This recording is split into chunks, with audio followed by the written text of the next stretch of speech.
My sister married a European prince today, and I was banned from the venue. My mother said my presence would ruin their high society image, and my sister texted that I was socially unfit to mingle with royalty. They wanted me hidden away like the embarrassment they always claimed I was. So I stayed home and drank wine. But 3 hours into the ceremony, heavily armed royal guards showed up at my penthouse door.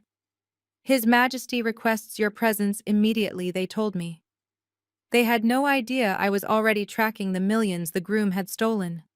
Before I share how I brought an entire royal family and my toxic parents to their knees, let me know where you are watching from in the comments below. Hit like and subscribe if you have ever had to remind your family who they are dealing with. Sunlight reflected off the Hudson River streaming through the windows of my Manhattan penthouse. I sat at my glass desk, surrounded by monitors displaying complex webs of offshore bank accounts and encrypted wire transfers.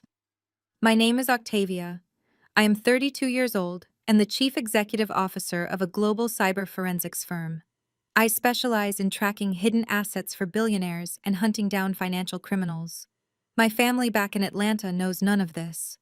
To them, I am just the disappointment who dropped out of law school 8 years ago and got disowned. My phone buzzed, vibrating with notifications from our family group chat. I picked it up, taking a slow sip of my Cabernet. My sister Bianca had just sent a mirror selfie wearing a custom designer wedding gown heavily encrusted with pearls.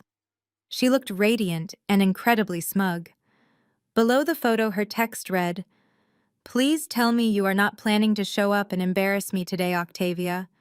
Julian's family is pure European royalty, and you are socially unfit to be around them. Stay in your apartment and do not ruin my aesthetic." Before I could even type a response, my mother Corinne chimed in. Her message carried the same sharp condescension she had used to control me my entire life. "Listen to your sister Octavia. Your father and I have spent years building our reputation in the Atlanta country club scene to prove we are top tier. We are marrying into the royal family of Valoria today. Do not bring your ghetto energy and drop-out failure attitude to this castle. You would humiliate us in front of the white elite. We told everyone you had the flu. Keep it that way." I stared at the glowing screen, reading the cruel words that would have shattered me a decade ago. Back then, I would have cried, begging for their conditional love. My parents, Desmond and Corinne, were obsessed with maintaining the illusion of black excellence for the white gaze. When I realized law school was draining my soul and I wanted to pursue data science, instead, they threw my clothes onto the front lawn. They told their friends I was a lost cause. They poured all their resources into Bianca, molding her into a status-obsessed social climber whose only goal was to marry into generational wealth. I did not argue with them today. I simply tapped the screen and replied with 2 words. No worries. I tossed the phone face down on the desk and turned my attention back to the fourth monitor. A flashing red alert indicated a successful trace on a heavily shielded account based in the Cayman Islands. I watched the numbers align, confirming the exact routing numbers I had been hunting for the past 6 months. Prince Julian, the wealthy aristocrat marrying my sister, was completely broke and drowning in debt. Suddenly, a loud, harsh buzzing echoed through my penthouse. It was the private secure intercom connected directly to the lobby of my high-security building. Only my exclusive clients had clearance to use it. I pressed the communication button, asking who was there. The voice that responded was thick with a strict European accent. "Miss Octavia, we have authorization to bypass building security. Open the door, please." I frowned, stepping away from my desk. My security team downstairs was composed of former military personnel. No one simply bypassed them. I walked toward the heavy oak double doors of my entryway just as 3 sharp knocks resonated through the wood. I checked the security camera feed on the wall panel. 3 towering men stood in my hallway. They wore immaculate black tactical suits, and over their hearts they wore the gold and crimson crest of the Royal House of Valoria. I opened the door, keeping my posture straight and my expression calm. The tallest man stepped forward, bowing his head slightly. "Miss Octavia," he said, his voice echoing in the quiet corridor. "I am the captain of the Royal Guard for His Majesty's Sovereign Henrik of Valoria." The sovereign requests your presence at the wedding ceremony in Atlanta immediately. I leaned against the doorframe, crossing my arms. Is that so? I asked casually. And what makes His Majesty think I want to attend a wedding I was uninvited from? The captain pulled out a sealed envelope bearing the sovereign's wax stamp. He handed it to me. Because His Majesty knows who you are, he replied. He knows you are the financial auditor he secretly hired 6 months ago. And he knows you have found the missing $15 million. We have a helicopter waiting on the roof. Please, Miss Octavia, the sovereign says the trap is ready to be sprung. I thought about my mother and sister posing for cameras, desperate for white royal validation. They thought they had hidden the family failure away. They had no idea the crown they were bowing to was relying on me to destroy them. I took the envelope and smiled. Give me 2 minutes to grab my laptop, I told him. Let us go crash a royal wedding. The loud roar of the helicopter blades swallowed the city noise as we lifted off my Manhattan roof. I sat back in the leather seat of the royal chopper, watching the skyline fade into the dark night sky. The cabin was immaculately designed with the crest of Valoria embossed on the headrests. Across from me sat the captain of the Royal Guard. His posture was perfectly rigid, his hands resting on a sleek titanium briefcase. He did not speak until we were cruising southward toward Atlanta. The journey gave me exactly enough time to review what my firm had uncovered. The captain unlocked the briefcase and withdrew a highly encrypted military-grade tablet. He handed it to me with a respectful nod. Miss Octavia, he said, his voice steady over the engine hum. His Majesty King Henrik requested that I personally deliver the final files to you. Your firm successfully tracked the missing $15 million from the royal treasury exactly as the king hired you to do 6 months ago. He is profoundly impressed with your results. I took the heavy tablet. The screen illuminated my face with a soft blue glow as my thumb pressed the biometric sensor. Hearing a royal guard speak of my success felt like a surreal validation of everything I had built. 8 years ago, when I walked away from law school, my parents, Corinne and Desmond, acted as if I had committed an unforgivable crime. They were obsessed with climbing the social ladder of elite society in Atlanta. They wanted a high-profile attorney daughter to parade around their friends. When I told them I wanted to analyze data instead, they threw my belongings onto the lawn. My mother screamed that I was throwing away my entire life. My father told me I was dead to him unless I had money. They disowned me completely, pouring all their resources into my younger sister Bianca, who happily played the compliant daughter. She smiled for photos, joined the right sorority, and focused her existence on finding a wealthy husband to elevate their status. They never checked on me after they threw me out. They did not know about the sleepless nights I spent teaching myself advanced cybersecurity protocols. They had no idea I had built a digital forensics empire from a tiny studio apartment. I created algorithms capable of tracking offshore money laundering and exposing financial fraud.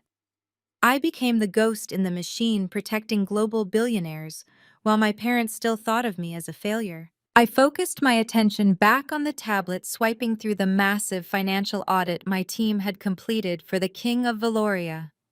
6 months ago, King Henrik noticed alarming discrepancies in the royal treasury. Millions were quietly bleeding out of the sovereign funds. He needed someone completely disconnected from European politics to investigate quietly without alerting the press or causing a global scandal. That was when he found my firm. The data painted a pathetic picture of Prince Julian, the man my sister was marrying today. The charming royal groom was nothing more than a desperate fraud. The forensic trail showed Julian was a severe gambling addict who had racked up a staggering $15 million debt with a ruthless crime syndicate. The mob had been threatening his life, and he systematically embezzled from his own father's kingdom to save his skin. He routed the stolen royal money through a maze of fake charities, hoping the king would never notice. I scrolled down to the final section of the audit. This was the part my team had finalized just an hour ago, the ultimate destination of the final missing funds. I tapped the screen to open the transaction history, and my breath caught in my throat. I stared at the routing numbers blinking against the dark background. Julian had not just paid off the mob. The prince needed a clean, unsuspecting front to launder the last batch of stolen money into the country. He needed a greedy family willing to accept millions without asking too many questions. He needed the perfect cover story. I traced the digital footprint of a $3 million wire transfer. It moved from a Cayman Islands bank into a fake community uplift charity based in Georgia. From that fake charity, the money was deposited directly into a private checking account. I read the names on the account twice to be absolutely certain. Corinne and Desmond, my parents. A cold, hard realization settled into my bones. The magnificent castle wedding my sister was enjoying, the event I was deemed socially unfit to attend, was entirely funded by stolen royal money. My parents were so blinded by their desperate need for validation and status that they happily accepted $3 million from a man they barely knew. They were actively laundering stolen money for a broke prince and were completely oblivious that international mobsters were likely watching their every move. I looked up from the tablet and met the captain's eyes. He watched me carefully. "The trap is ready," I told him, my voice dangerously calm. "The prince used my parents' bank accounts to hide the final $3 million. They used it to pay for this wedding." The captain nodded slowly. "His Majesty suspected as much. He is waiting for you at the estate. He wants you to present these findings to the prince personally." I turned my gaze to the window, looking at the dark landscape. We were rapidly approaching Atlanta. For 8 years, my family had treated me like a worthless embarrassment.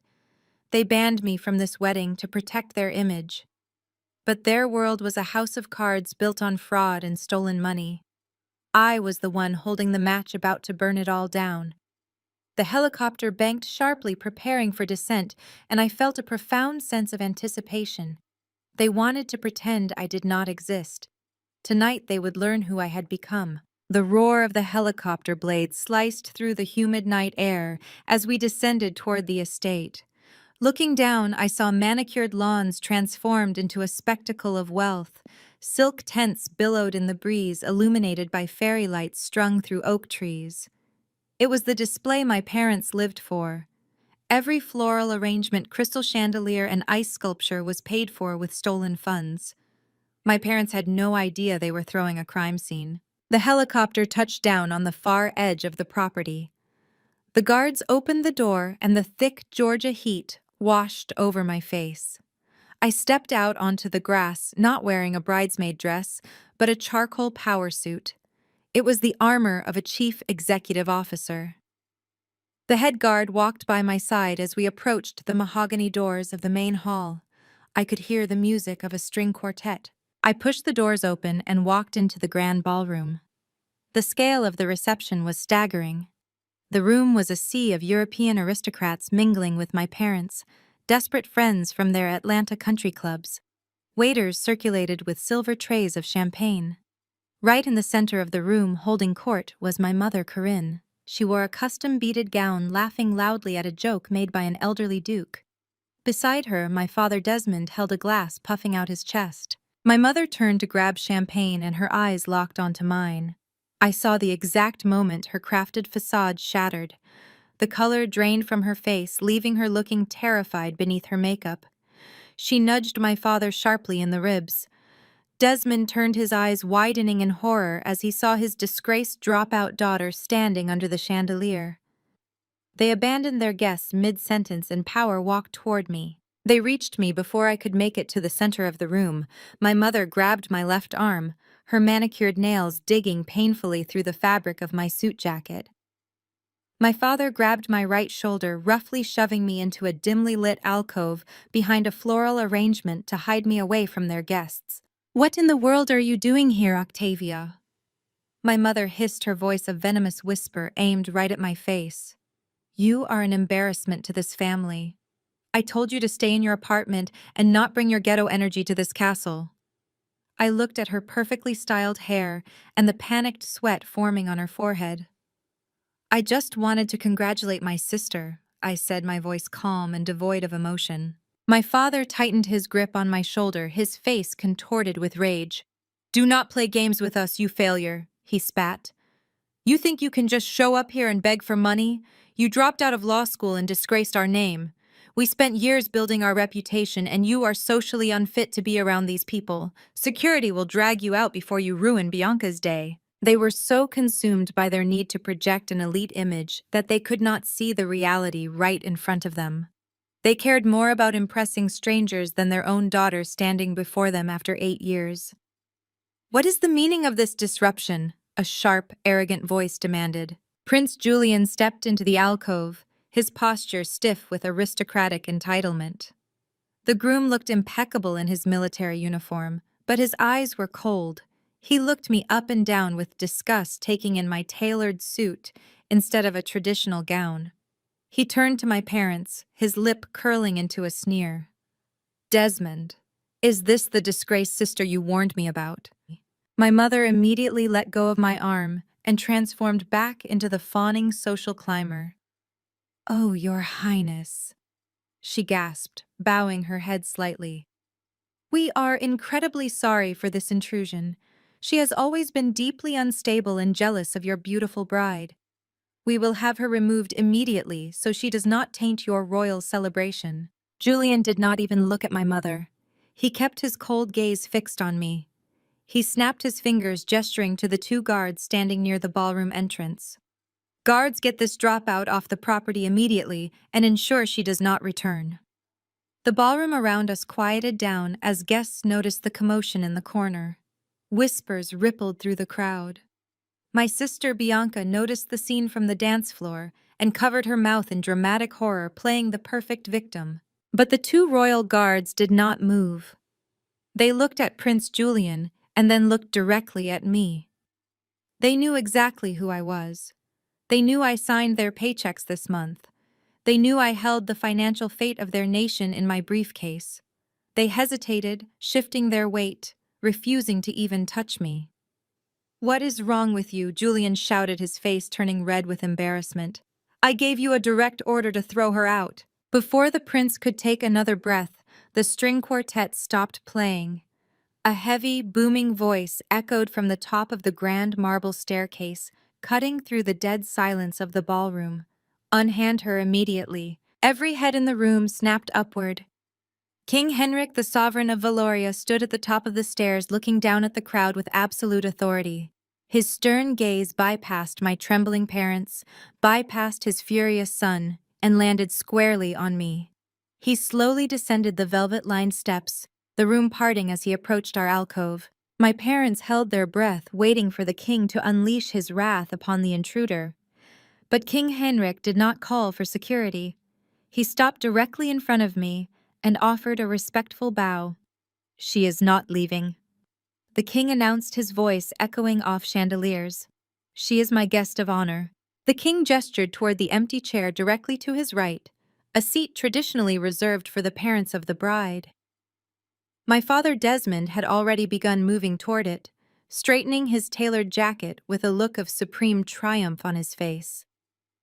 My mother Corinne followed close behind him, her custom gown sweeping across the marble floor. They thought this was their moment to finally cement their status among the global elite. But King Henrik did not look at them. His eyes remained fixed on me. He pulled the heavy gilded chair back himself and offered it to me. "Please take a seat." "Octavia," he said, his voice echoing through the silent reception hall. The collective gasp from the Atlanta high society crowd was audible. My parents froze in their tracks, their smiles melting into expressions of sheer panic. They were forced to take the lesser seats further down the long banquet table. I smoothed my charcoal suit and sat down next to the monarch, feeling the heavy stares of hundreds of guests burning into my back. Across the table, my sister Bianca gripped her champagne flute so tightly her knuckles turned white. She could not stand being upstaged, at her own wedding, especially by the sister she had spent years trying to erase. She immediately fell back on her favorite weapon, which was playing the victim. She let out a loud, dramatic sob and dabbed at her eyes with a silk napkin. "Your Majesty, please forgive my sister," Bianca cried, her voice trembling with manufactured sorrow. "She is deeply unwell and mentally unstable.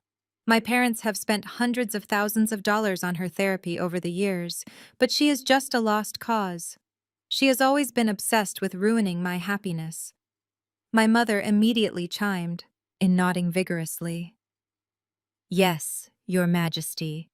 We have tried everything to help her, but she refuses to change. We had to distance ourselves for our own safety. They were trying to gaslight the king right in front of me, using the same lies they had fed their country club friends for 8 years. They painted themselves as the tragic, loving parents burdened with a broken child. It was a beautiful performance, but I did not come here to argue with them. I came here to audit them. I reached into my briefcase and pulled out my tablet, with a few quick taps. I connected my device to the massive LED screens lining the walls of the reception hall. The screens had been looping a slideshow of Bianca's engagement photos, but suddenly they went blank. A moment later, a highly classified banking document appeared, illuminated in bright white light for every guest to read. I looked directly at my mother and kept my voice perfectly level. "The hundreds of thousands of dollars you spent on my therapy, Mom?" I asked, watching her face drop.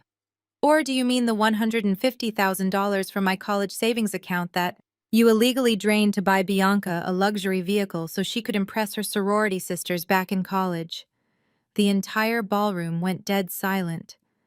The document on the screen clearly showed the transfer of funds from my educational trust directly to a high-end car dealership in the city. The signatures on the withdrawal slips belonged to Corinne and Desmond. People began to whisper, pointing at the screens and looking back at my parents. My mother turned pale, her carefully constructed image shattering into pieces before her eyes. She jumped up from her chair, her voice shrill and panicked. "Those are fake!" she screamed, pointing a shaking finger at me. "She is forging documents to embarrass us. Your Majesty, she is a criminal." My father stood up next, his face flushed with rage. He slammed his fist on the table, causing the crystal glasses to rattle. "How dare you come into this place and disrespect our family legacy?" he demanded, trying to use his booming voice to regain control of the room. "We raised you and gave you everything, and this is how you repay us. You owe this family your loyalty. We are the elite of this city, and you are nothing but a bitter dropout." The king watched the chaos with a cold, calculating expression. He did not look at the forged documents my parents claimed were fake because he knew my firm only dealt in absolute truth. He leaned back in his chair and took a sip of his wine, watching my parents unravel. My father was sweating now, his eyes darting around the room as he realized his friends and colleagues were witnessing his exposure. He tried to appeal to the crowd, puffing out his chest and speaking about culture and respect, and how children must honor their parents no matter what. He tried to invoke the sacrifices of our ancestors to justify his own greed. But the bank statements on the screen did not lie. They showed a clear, systematic draining of my future to fund Bianca's superficial lifestyle. My sister sat frozen, staring at the screen with wide eyes, while her new royal husband shifted uncomfortably beside her. I tapped the screen again, and another set of documents appeared behind me, highlighting the exact dates and times the money was moved. "You did not raise me to be part of a meaningful legacy," I replied calmly, looking at my father. "You raised me to be a prop in your social climbing schemes, and when I refused to play the part, you stole my future to finance hers." My mother was hyperventilating now, gripping the edge of the table as the whispers around us grew louder and more judging. She looked at the king, pleading with her eyes for him to intervene and restore order. But the king simply nodded at me, signaling that I had the floor. The illusion of their perfect family was collapsing under the weight of financial evidence presented today. My father Desmond stepped away from the table, his face contorted into a mask of righteous indignation. He pointed a trembling finger at me, completely ignoring the glowing screens that detailed his financial crimes. He decided to play the only card he had left in his hand, which was the heavy burden of cultural and familial guilt. "We raised you, Octavia!"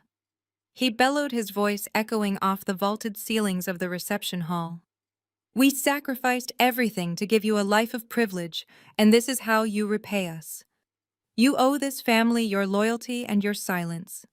We are the elite of Atlanta society, and you are standing here trying to tear down everything we built to protect you. You are a disgrace to our bloodline. You do not understand the black tax. You do not understand what it takes for us to sit at these tables and look these royals in the eye as equals. I sat perfectly still, letting his desperate words wash over me. For years, that exact speech would have reduced me to tears. I would have scrambled to apologize and mold myself into whatever shape they demanded just to earn a fraction of their approval. But tonight, his words sounded hollow and pathetic. I looked around the opulent ballroom, taking in the massive crystal chandeliers, the thousands of imported white roses, and the towering ice sculptures carved into the shapes of swans. They had constructed a beautiful lie, and they wanted me to be the villain for turning on the lights. Bloodline? I repeated, my voice dropping to a calm, steady register that carried effortlessly through the silent room. You want to talk about our bloodline and our family legacy, Desmond. Let us talk about how you funded this little charade before Prince Julian decided to use your bank accounts for his offshore money laundering scheme. Let us talk about how you afforded the custom designer gowns, the private jet rentals, and the string quartets just to convince these European royals that you belonged in their exclusive circle. My mother, Corinne, suddenly stopped breathing. She reached out and grabbed my father's arm, her perfectly manicured fingers digging into his tuxedo jacket. Her eyes widened in absolute terror as she realized exactly where I was taking this conversation. No, Corinne whispered, shaking her head frantically. Do not do this. Octavia, please. But I was not going to stop. I tapped the screen of my tablet again. The bank statements vanished from the massive lead screens lining the walls. In their place, a new document appeared. It was a legal contract heavily redacted in some places, but completely clear in the areas that mattered. At the top of the document was a picture of a modest but beautiful brick house sitting on a large plot of land in a historic neighborhood. A collective murmur ran through the guests from Atlanta, who instantly recognized the property. It was Big Mama's house. It was the sacred, paid-off generational home built by my great-grandparents during the height of the civil rights movement. My great-grandfather had worked 3 physically destroying jobs to buy that land and build that house brick by brick. It was the safe haven where our family had gathered for decades. It was a place where civil rights leaders had secretly met in the living room to plan protests. My ancestors had poured their blood, sweat, and tears into that soil to ensure we had a foundation of true generational wealth. Big Mama was the only person in our family who had ever loved me unconditionally, without caring about my status or my bank account.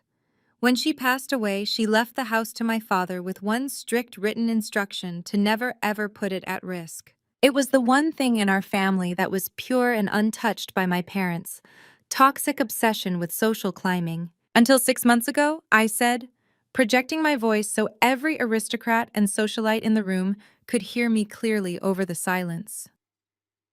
6 months ago, when Julian proposed to Bianca, you realized you did not have the liquid cash to throw a $3 million wedding. You were terrified that the royal family would see you as commoners. You were so desperate to maintain your fake bougie image for the white gaze that you did the unthinkable. I stood up from my chair next to King Henrik and walked slowly around the large banquet table toward my parents. They backed away from me as if I were holding a loaded weapon. You secretly took out a massive second mortgage on Big Mama's house, I said, my words slicing through the heavy air of the ballroom. You leveraged the sacred home built by our ancestors to fund a single day of fake luxury. You risked our entire history just so you could serve caviar and imported champagne to people who do not even respect you. You took the only real asset this family possessed, and you threw it away so Bianca could wear a dress covered in pearls. Desmond opened his mouth to speak, but no sound came out. He looked around the room at his country club friends who were now staring at him with undisguised disgust. Even among the superficial elite, there were unspoken rules about protecting generational assets. Selling out your ancestors for a wedding party was a level of pathetic desperation that no amount of money could mask. We had to do it. My mother suddenly shrieked, tears ruining her expensive makeup. We had to show them that black excellence could rival European royalty. We were doing it for the family brand Octavia. We were elevating our name to a global stage. You could never understand because you have no ambition. True excellence does not require bankrupting your history, I replied, my voice cold and hard. True wealth does not mean stealing from your dead grandmother to buy ice sculptures. It gets worse. I continued pulling a crisp white envelope from the inside pocket of my blazer. Because you were so busy keeping up appearances, you stopped paying the mortgage 3 months ago. You redirected the bank payments to cover the cost of the imported silk table linens and the floral arrangements decorating this very room.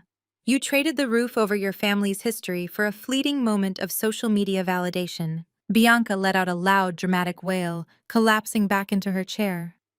She looked at her husband, Julian, expecting him to comfort her. But the prince was staring at the floor, his own fraudulent secrets having been exposed moments earlier by my audit. They truly were a match made in deception. Two frauds pretending to be royalty. I held the white envelope out and dropped it onto the table right in front of my father. It landed with a soft thud that somehow sounded deafening in the quiet hall. That is a notice of foreclosure, I said simply. I intercepted it from the bank this morning.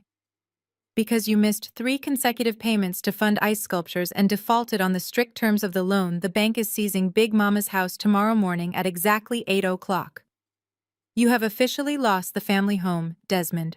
My mother let out a strangled cry and buried her face in her hands. Her knees buckled, and my father had to catch her to keep her from hitting the polished marble floor.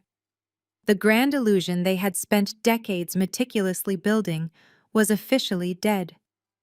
They had sacrificed their own daughter, their morals, and their ancestors' legacy, just to sit at a table where they were never truly welcome. You are officially bankrupt, I told them, looking down at the 2 people who had thrown me out like trash 8 years ago.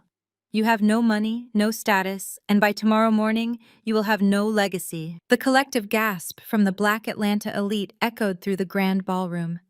These were people who understood the sacred weight of generational property. They knew what Big Mama's house meant to the culture and to the community.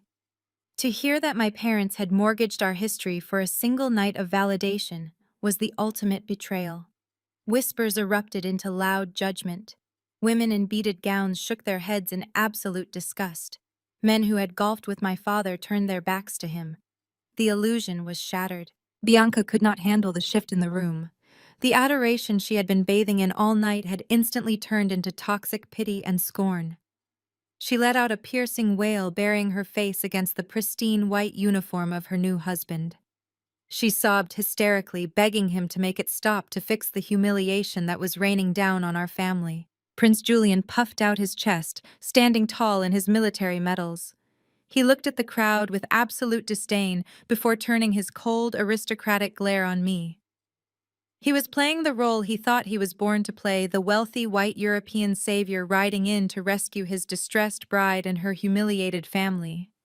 He took a step forward, positioning himself between me and my cowering parents. "Do not speak to my wife that way," Julian commanded, his voice dripping with condescension. His accent grew thicker as he tried to assert his dominance over the room. "Her family does not need your pity, and they certainly do not need your cheap theatrics. You come in here making wild accusations to ruin a sacred celebration just because you are jealous of what Bianca has achieved." I stood perfectly still, watching him play the hero. He wrapped a protective arm around Bianca's, shaking shoulders, pulling her close. My mother, Corinne, looked up at him with desperate, tear-filled eyes, treating him like a literal god who had descended to save them from ruin. "You are nothing but a bitter outcast," Julian continued, pointing a white-gloved finger at me.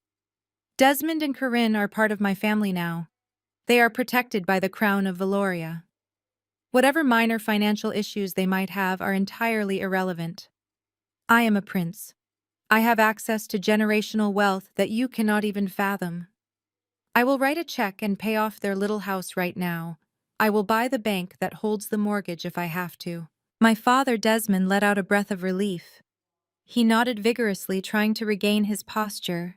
Yes, he stammered, looking at his friends. His Highness will take care of it.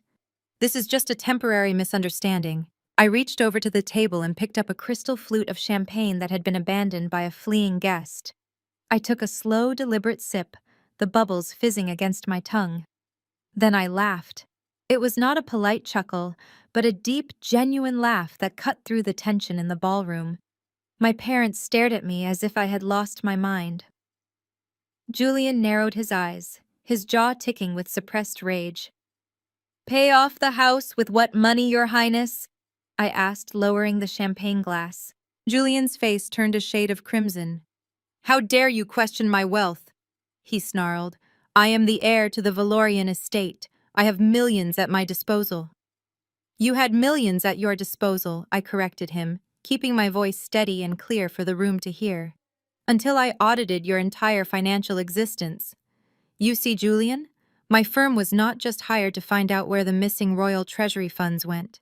His Majesty King Henrik authorized me to secure those funds by any digital means necessary." The prince froze. His protective grip on Bianca loosened slightly. "At exactly 4:59 p.m. Eastern Standard Time today, I initiated a global freeze on every single account tied to your name," I explained, watching the arrogance melt off his face. "Your offshore accounts in the Cayman Islands are frozen. Your dummy charity accounts in Switzerland are seized. The private shell companies you set up under Bianca's name without her knowing are locked. I pulled the digital plug on your entire life exactly 1 minute before the banks closed for the weekend." "That is impossible," Julian stammered, taking a step back. His voice lost its royal edge completely. "You cannot do that." "I can." "And I did," I replied, taking another step toward him. The crowd was dead silent, hanging on to every word. "I stripped you of everything, Julian. All the money you stole from your father to pay off the European mob is gone. All the money you planned to launder through my parents' bank accounts has been recovered. The only account I left open was your personal checking account, so you could buy yourself a meal before the authorities arrest you." I pulled out my tablet and swiped the screen. The foreclosure notice vanished from the LED walls and was instantly replaced by a live feed of Julian's personal banking app. The royal crest of his bank sat at the top of the screen. Below it was his available balance: $42.16. Bianca gasped, backing away from him as she stared at the giant screen. My mother let out a horrific wheezing sound as if all the oxygen had been sucked out of the room. My father looked like he was going to have a heart attack right there on the marble floor. "Your current available balance is exactly $42.16, I told the prince, my voice echoing in the vast room. "You cannot afford to pay off Big Mama's house, Julian.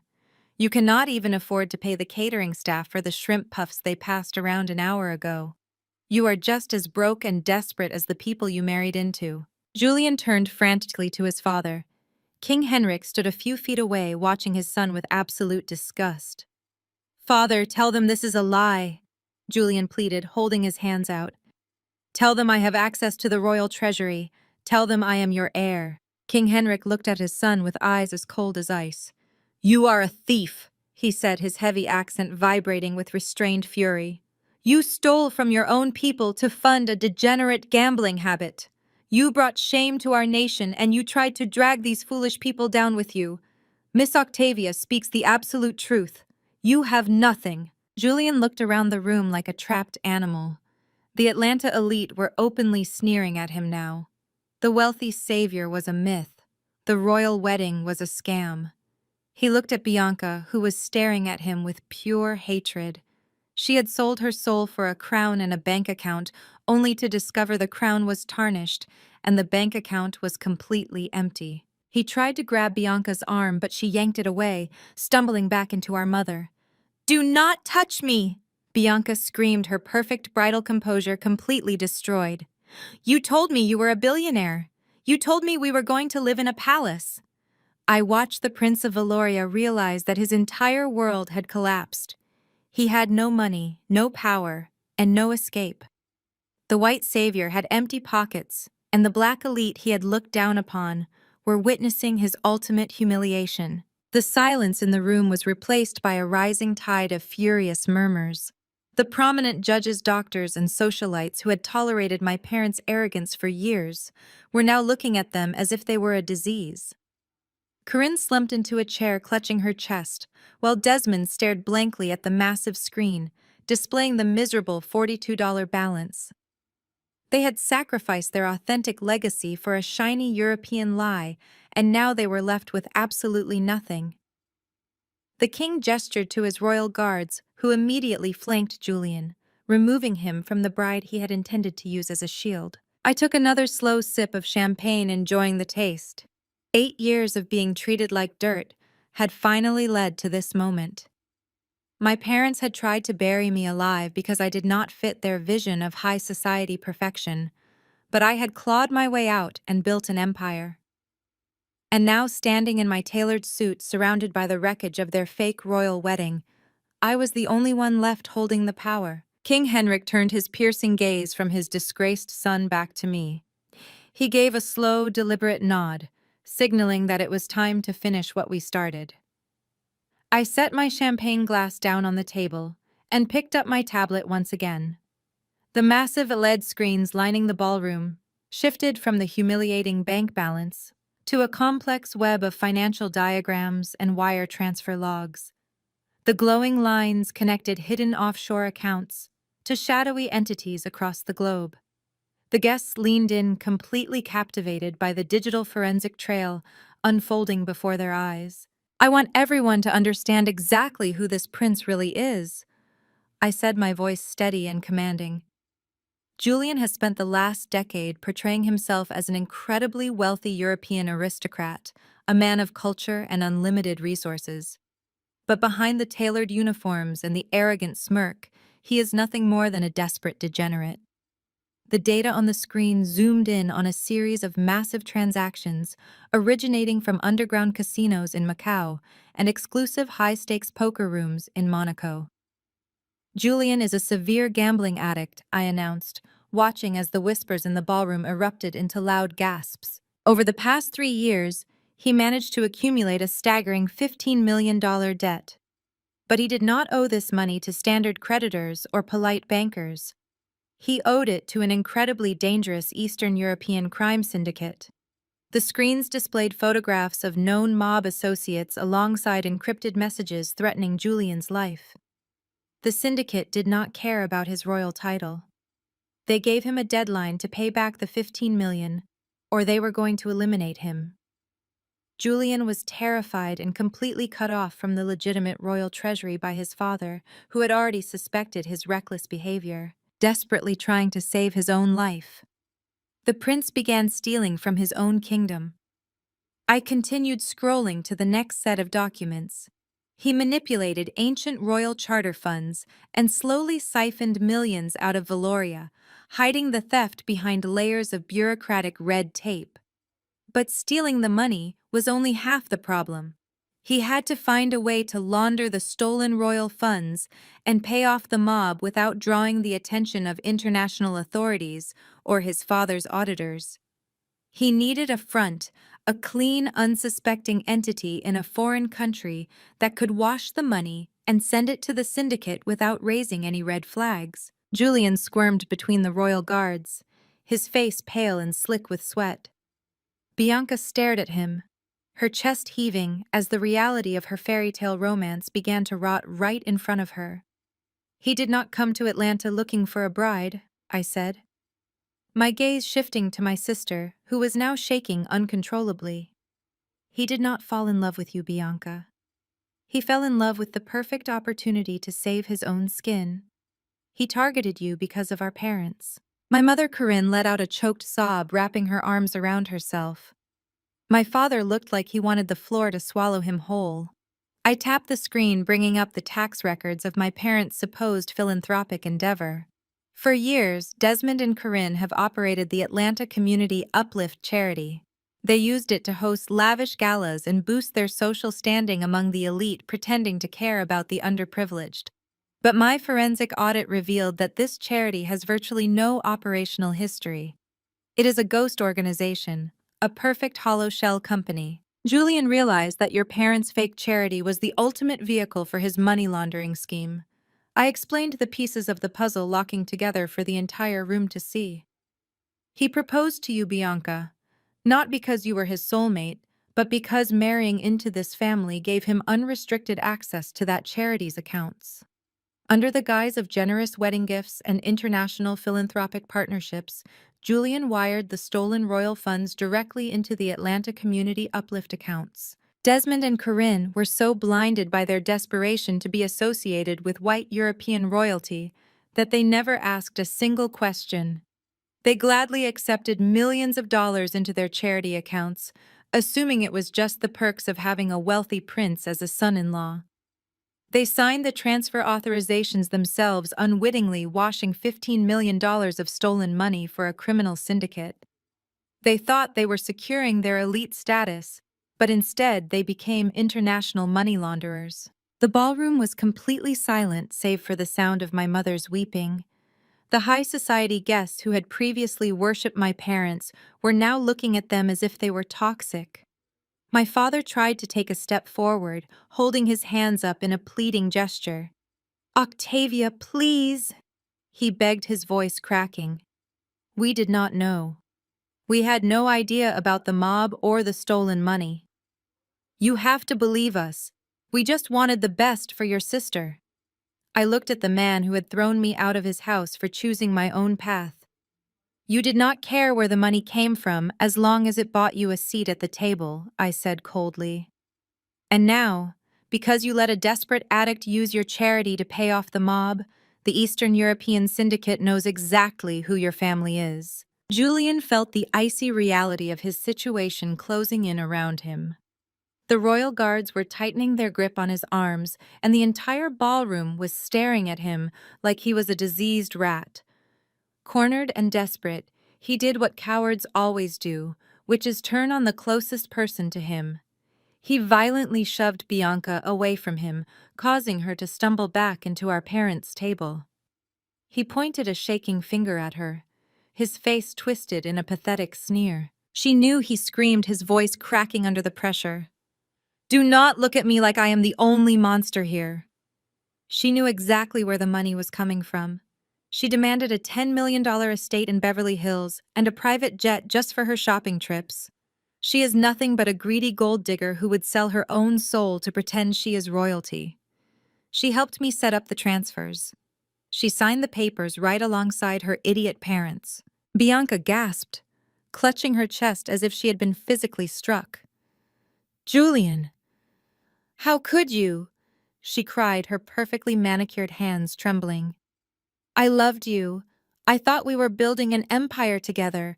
I thought we were going to be king and queen of high society." But the most sickening part of the night was not Julian's predictable betrayal. It was my parents' reaction. Any normal mother would have thrown herself in front of her daughter to protect her from a man who had just admitted to using her as a pawn for an international crime syndicate. Any normal father would have thrown punches to defend his child's honor against a degenerate gambler who had put their entire lives in danger. But Desmond and Corinne were not normal parents. Their minds were so poisoned by their desperation for proximity to whiteness and aristocratic status that they could not even process the truth staring them right in the face. My mother stepped forward, her face contorted with absolute rage. But she did not look at Julian. She looked directly at Bianca. Without a single second of hesitation, Corinne raised her hand and delivered a sharp, vicious slap across Bianca's face. The sound echoed like a gunshot in the silent room. Bianca fell to the floor holding her cheek, looking up at our mother in pure, unadulterated shock. Her custom designer veil was torn, and her perfect bridal makeup was completely ruined by her tears. "How could you be so stupid?" Corinne shrieked, standing over her golden child, her voice echoing off the vaulted ceilings. "You ruined everything. You pushed him too far with your ridiculous demands. You had a real prince and you let your greed destroy our family brand. You are the reason he had to resort to this. You should have just been grateful he chose you." I watched in absolute disgust as the toxic core of my family laid itself bare for the entire world to see. Corinne was actually blaming her own daughter for the crimes of a broke European con artist. She would rather abuse her own flesh and blood than admit that the white royalty she worshipped was completely fraudulent. She was so deeply entrenched in her own self-hatred and social climbing that she could not bear to see the prince as the villain. And my father was somehow even worse. Desmond fell to his knees, his expensive tuxedo pants hitting the cold marble floor. He looked up at Julian, who was literally a penniless criminal being held by his father's guards, and began to beg. "Your Highness, please?" Desmond pleaded, his voice trembling with pathetic desperation. "Forgive her. Forgive us. We can fix this. We can unfreeze the accounts. I have connections in the city. I can make some calls to the bank. Please do not cast us out of your inner circle. We are loyal to the crown. We are still your family." It was the most embarrassing display of internalized hatred and subservience I had ever witnessed in my entire life. They were bowing to a bankrupt fraud, begging to maintain a connection to an aristocracy that saw them as nothing more than useful idiots.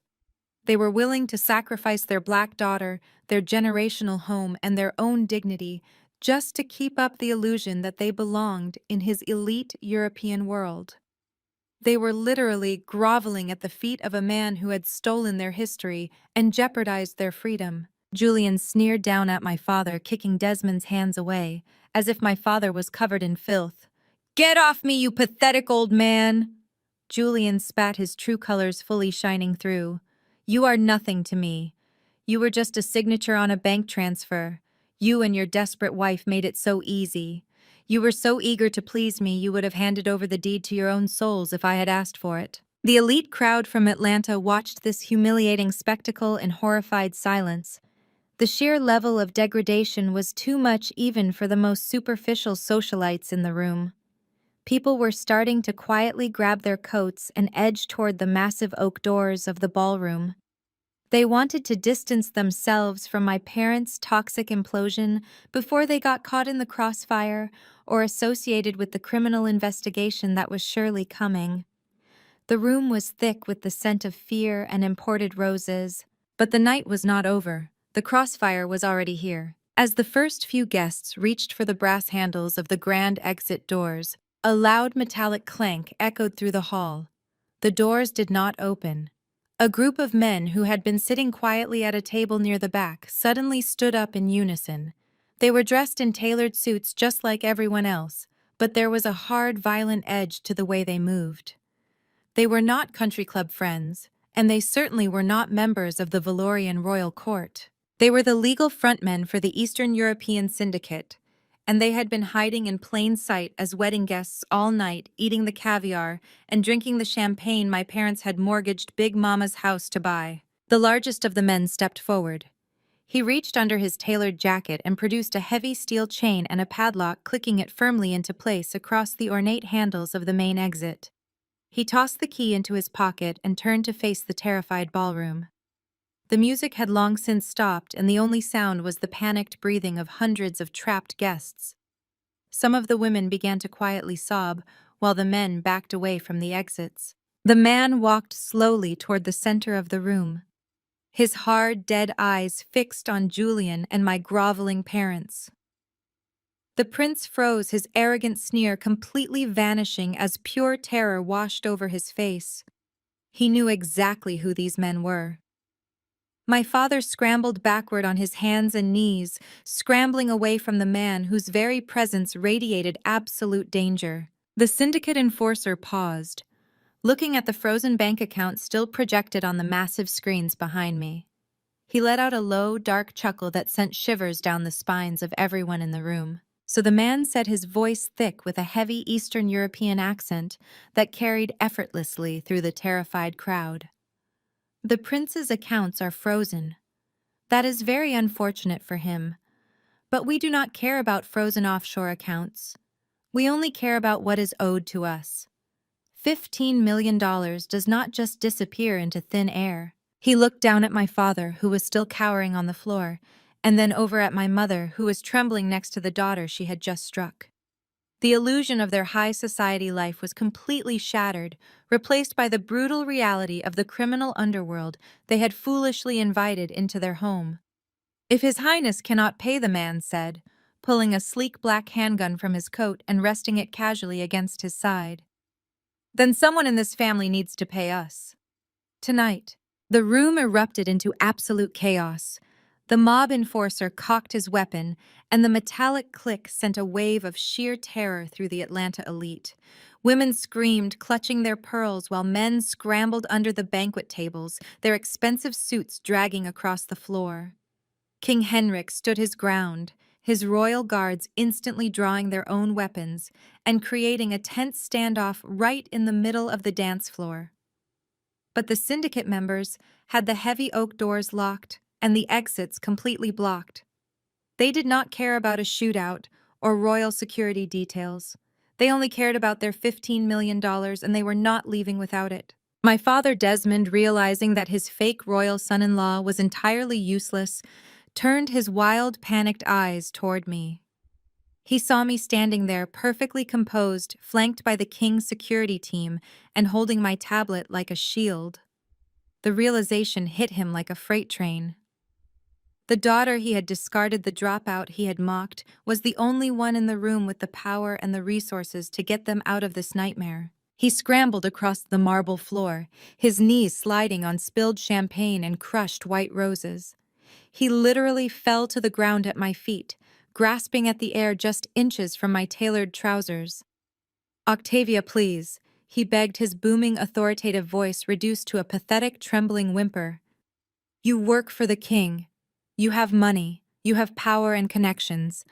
Pay the debt, Octavia. Save us. Save Big Mama's house. Save your sister. Please do not let them kill us." I looked down at the man who had tormented me for my entire life. The man who had sacrificed my future to fund my sister's delusions and social climbing. My mother, Corinne, was on her knees right beside him, mascara running down her face in thick black rivers, her hands clasped together in desperate prayer. They were looking at me not as a daughter they loved, but as an emergency fund they could exploit one last time. They still saw me as a tool to maintain their fake prestige. I slowly reached into my briefcase and pulled out a thick legal document printed on heavy cardstock. I held it up so they could see the bold black text at the very top. "Do you remember what you told me when I was 20 years old, Desmond?" I asked, my voice cutting sharply through the sounds of crying guests and the tense standoff around us. "I was standing in our kitchen begging you to help me pay for my final semester of college after you drained my account for Bianca's new luxury car. You looked me dead in the eye and told me I was a worthless dropout. You told me I was dead to you unless I had money. You said this family only respects power and wealth, and I had neither, so I deserved nothing." He swallowed, hard tears leaking from his eyes as he looked up at me. "Octavia, I did not mean it. I was just angry. Please forgive me," he stammered. "Well, I have money now," I continued, completely ignoring his pathetic apologies. "I have more money and power than you and your entire country club circle combined. And because I learned everything about family loyalty from you, I came prepared for this exact moment." I dropped a heavy gold pen onto the marble floor next to his hands. "This is an ironclad non-disclosure agreement and a permanent severing of all parental and familial rights," I explained, watching their eyes dart from the pen to the document. "By signing this, you legally admit to stealing my college trust fund to finance Bianca's lifestyle. You forfeit any future claim to my wealth, my estate, and my business. You will never contact me again. You will never claim me as your daughter in public or in private. You will sign away any right to sue me, request alimony, or seek financial support from me for the rest of your miserable lives." Desmond stared at the paper, his hands shaking violently. "You cannot ask us to do this," he whispered, his voice breaking. "We are your parents. We gave you life." The mob enforcer, standing a few feet away, stepped forward and aimed his weapon directly at my father's chest. "I am running out of patience," The man growled, his heavy Eastern European accent vibrating with menace. $15 million, or we start making permanent examples out of the bridal party. My mother let out a blood-curdling shriek and lunged forward. Give it to me, she cried, snatching the gold pen off the floor. She scribbled her signature frantically across the bottom line, not even reading the clauses or caring about the rights she was signing away. She just wanted to survive. She shoved the paper and pen into my father's chest. Sign it, Desmond. Sign it right now, she hissed through her tears. She has the money, she can pay them.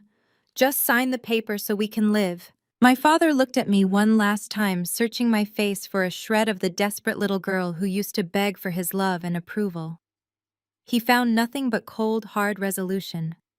His hands shaking uncontrollably, he pressed the pen to the paper and scrawled his name next to my mother's. Behind them, Bianca was weeping loudly, still slumped against the banquet table, a ruined bride witnessing the absolute dismantling of her family. Desmond held the signed contract up to me, his hands trembling so hard the paper rattled. We signed it, he gasped, struggling to catch his breath. We did exactly what you asked. We admitted everything. We gave up all our rights to you. Now please, Octavia, pay the mob. Write the check and pay off the bank. Save Big Mama's house. Do not let them take everything we have left. I calmly took the signed document from his shaking hands. I checked the signatures carefully, ensuring every line was properly executed and legally binding. It was a beautiful admission of their guilt and a permanent shield protecting my empire from their endless greed. I folded the contract and slid it into the inner pocket of my suit jacket. Then I reached down to the banquet table and picked up the white envelope containing the foreclosure notice for Big Mama's house, the exact document they were begging me to pay off to save their legacy. I held it up in front of their desperate faces. My father let out a heavy sigh of relief, thinking I was about to hand over a check to clear the debt. Instead, I reached into my briefcase and pulled out a small portable document shredder, the heavy-duty kind used by corporate auditors to destroy sensitive financial materials on the spot. I turned it on, and the low mechanical hum of the motor filled the space between us, drowning out my mother's sobs. I did not ask you to sign that contract so I could save you, I said, my voice completely devoid of any pity or warmth. I asked you to sign it so I could finally be free of you. I fed the foreclosure notice directly into the shredder. The machine ground loudly as it chewed the thick official paper into tiny, worthless strips. My parents watched in pure horror as the document that could have saved their home was destroyed right in front of their eyes. The shredded pieces of Big Mama's house notice fell like snow onto my parents' laps, covering their expensive wedding clothes in thin white ribbons. Desmond let out a guttural scream of pure agony as the last piece of paper disappeared into the sharp steel blades. Corinne collapsed onto the marble floor, weeping hysterically as she watched the shredded pieces of her future scatter across the ground. They realized in that exact moment that I was not their savior, and the massive debt hanging over their heads was entirely theirs to pay. Why did you tear it up? Corinne shrieked, her voice tearing through the silent ballroom like a jagged blade. She scrambled on her hands and knees, frantically trying to gather the tiny white ribbons of paper from the cold marble floor, as if she could magically piece their salvation back together. You stupid, vindictive girl, you doomed us all, she sobbed, her perfectly styled hair falling in messy clumps around her face. That was our only way out, and you destroyed it. You have the money to pay the bank, Octavia. You could have saved our family legacy, but you chose to be petty. My mother looked up at me with eyes so full of venom I could practically see the poison seeping from her pores. Desmond remained frozen on the floor, his broad shoulders shaking as the reality of his ruined legacy crashed down upon him. He looked at the shredded paper scattering like snow, and then up at me, his face pale and slick with a cold sweat. I watched my mother clawing at the garbage on the floor, and I felt absolutely nothing. For my entire life, I had craved her approval. I had twisted myself into knots trying to be the perfect daughter, trying to prove that I was just as worthy of love as her precious Bianca. But standing here now, watching her beg for a piece of shredded paper, I did not feel the familiar sting of rejection, or the desperate need to make her love me. I just smiled coldly, looking down at the two people who had stolen my future to fund their toxic delusions.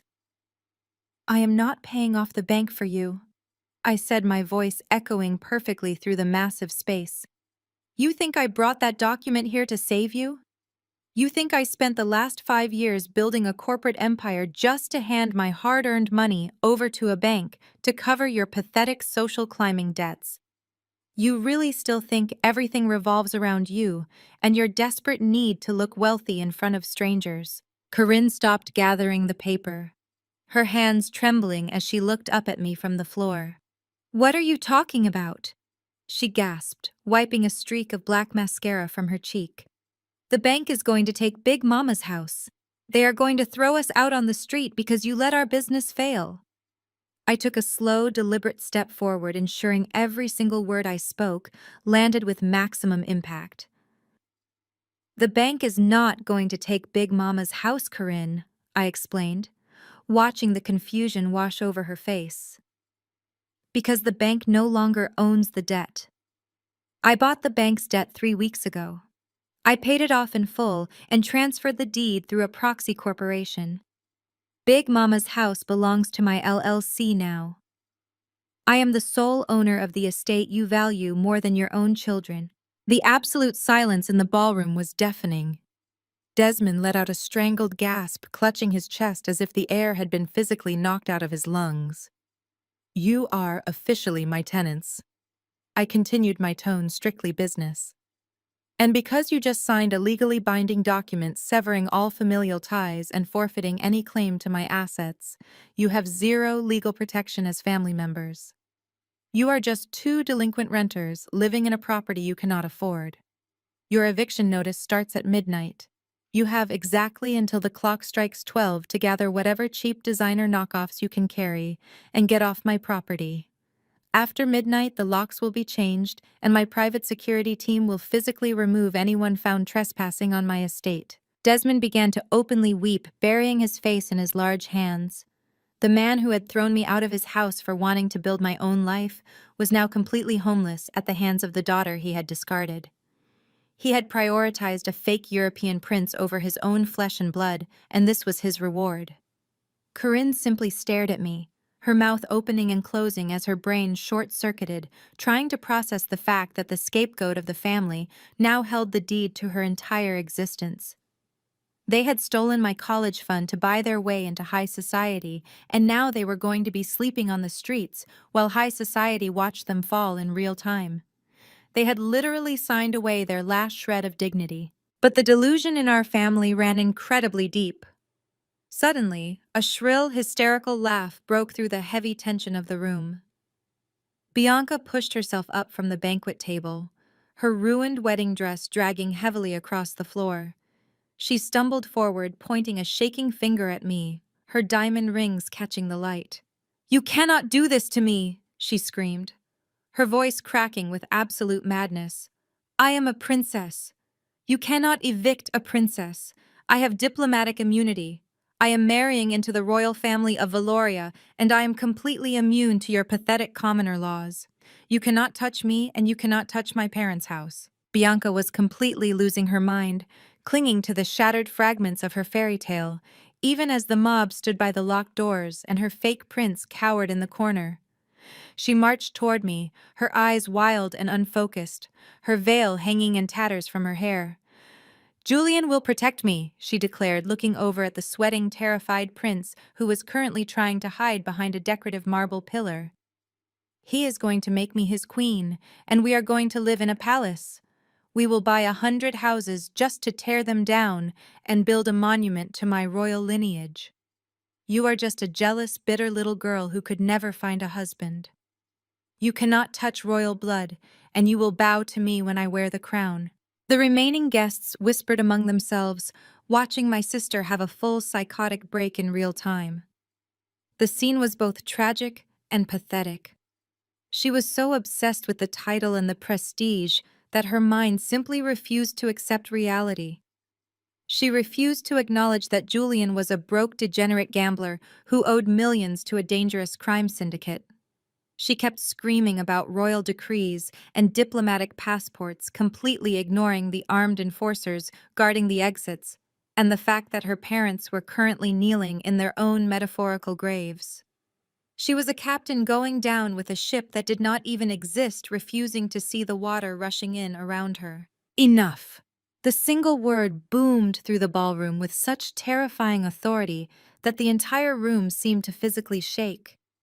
It did not come from me, and it did not come from the syndicate leader by the doors. It came from the shadows near the grand staircase. King Henrik stepped forward into the harsh light of the crystal chandeliers.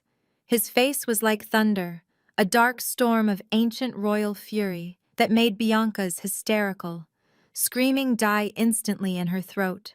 The king had remained a silent observer for most of the night, allowing me to dismantle the fraud, but Bianca's delusional ranting had finally crossed the line. The king walked slowly across the marble floor, his heavy boots clicking rhythmically against the stone.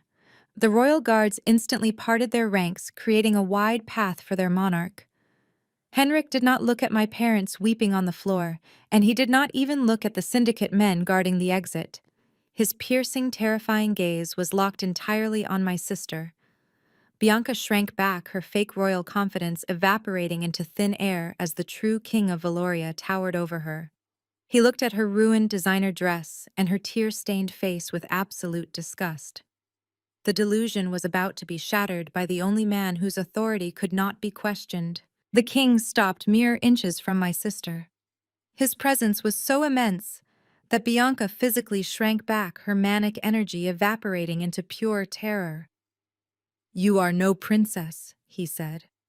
His voice a low, gravelly rumble that commanded the absolute silence of the room. "You are a foolish little girl, playing dress-up with a man who has nothing left to give you. There will be no palace for you in Valoria. There will be no crown, and there is certainly no diplomatic immunity for your crimes of stupidity. You have tethered yourself to a sinking stone, and I will not allow my kingdom to be dragged down into the mud with you." He slowly turned his back on the trembling bride and faced his son. Julian was practically hyperventilating, his perfectly styled hair now matted to his forehead with sweat. "Father, please," Julian choked out, dropping to his knees on the marble floor. His hands reached out, grasping at the hem of the king's immaculately tailored coat. "I can fix this. I can make it right. Just give me access to the royal treasury one more time. I am your son.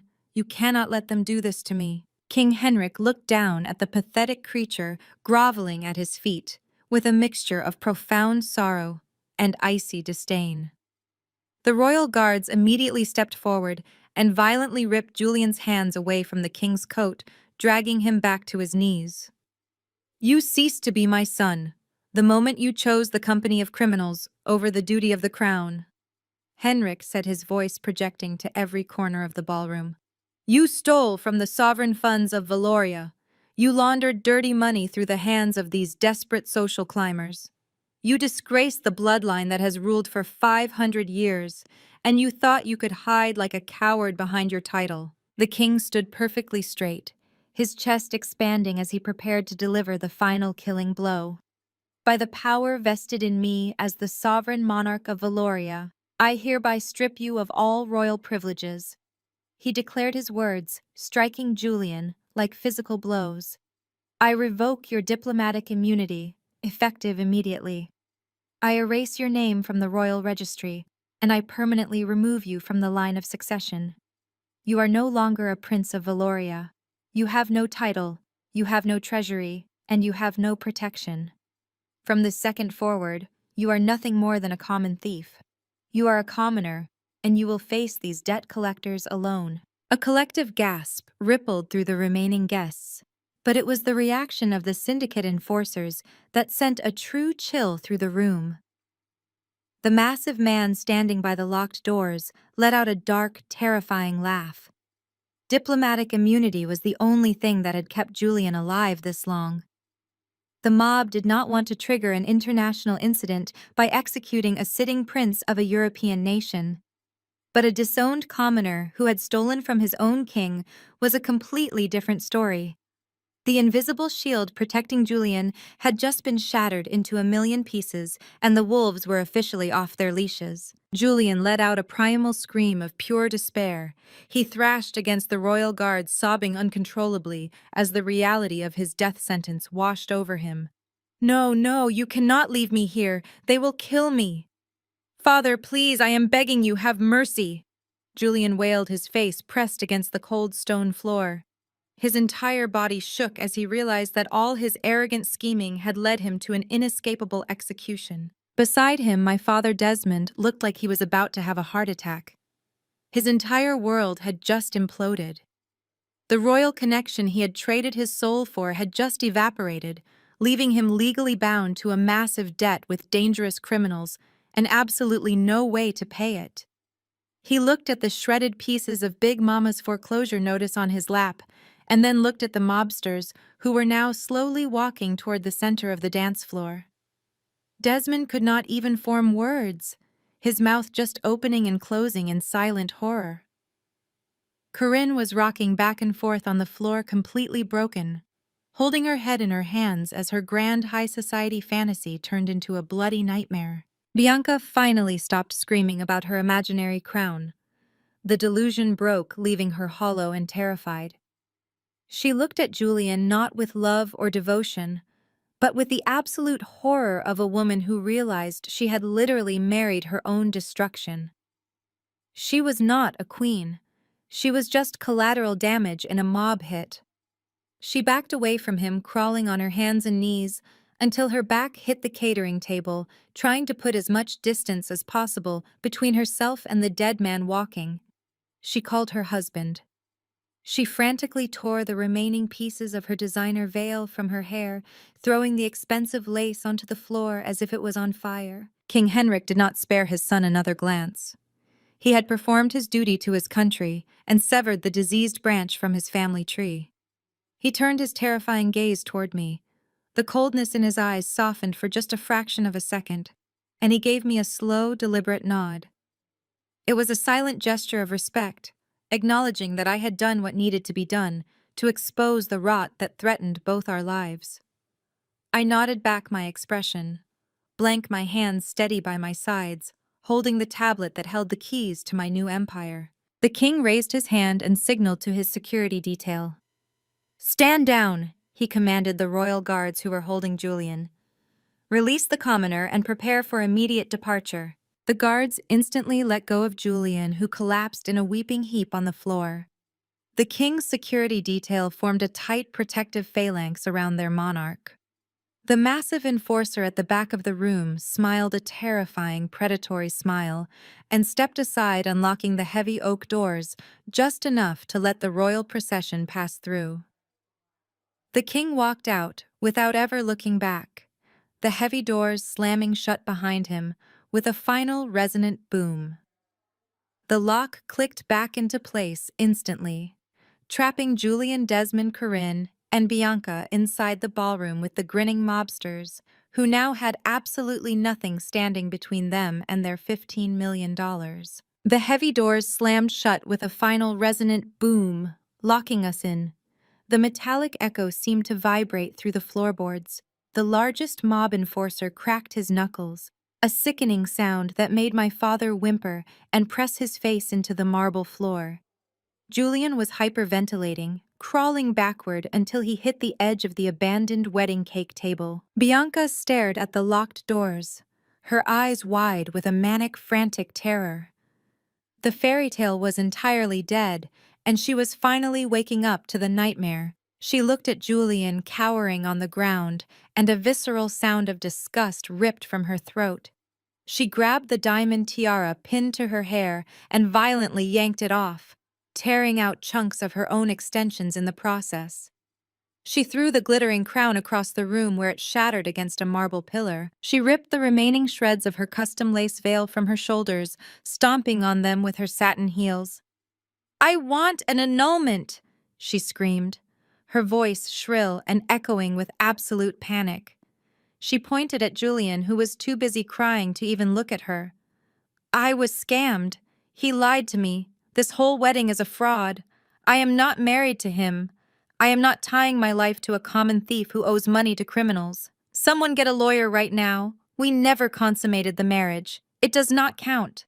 I am not legally bound to this pathetic loser. I slowly lifted my left wrist, pushing back the sleeve of my blazer to look at my Cartier watch. The gold face caught the light of the chandeliers as I checked the exact time. I let out a soft, amused sigh that made my mother snap her head toward me. Corinne's eyes were swollen and red, but she still held on to a tiny sliver of hope that Bianca's technicalities might save her golden child from ruin. Actually, Bianca, I said, my voice perfectly steady and completely devoid of empathy, you are entirely legally bound to him. I looked down at my mother, who was still sitting in the pile of shredded foreclosure notices. Mom was so incredibly eager to secure her proximity to white European royalty that she did not want to leave anything to chance. She was terrified that some international law or royal protocol might disrupt the wedding at the last minute. So Corinne, being the ultimate social climber, paid off the county judge earlier this afternoon. I continued enjoying the way the color completely drained from Bianca's face. She bribed him to expedite the paperwork and file the official marriage certificate electronically. 3 hours ago, she made sure it was processed and legally recorded in the state database. Before the ceremony even started, she wanted you to be a princess the second you put on that white dress. Under state law, you are legally married. Bianca, I explained, watching her knees buckle slightly. There is no waiting period, and an annulment for fraud requires a lengthy court battle that you simply do not have the time or the money to fight. Which means that under the community property and shared debt laws of this state, his financial burdens are now your financial burdens. I tilted my head, offering her a cold, razor-sharp smile, which means his $15 million mob debt is now officially half yours. The enforcer by the door let out a loud barking laugh, clearly amused by the spectacular implosion of this high society family. He stepped forward, tapping the barrel of his weapon against his palm. Well, that is wonderful news for us, he grunted, looking Bianca up and down like a piece of meat at a butcher shop. We love it when a debt is consolidated. It gives us twice the leverage. Bianca let out a sound that was not quite human. A breathless, choking gasp as the gravity of my words crushed the last breath from her lungs. $15 million, she whispered, staring at her hands as if they were covered in blood.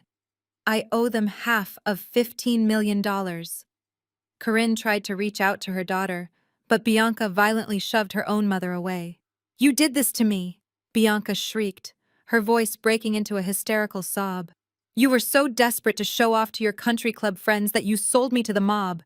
You filed the papers, you ruined my life. Desmond was still weeping on the floor, a broken shell of the proud, arrogant patriarch who used to dictate my every move. He had spent his entire life valuing appearance over substance, sacrificing my well-being to fund the illusion of their generational wealth.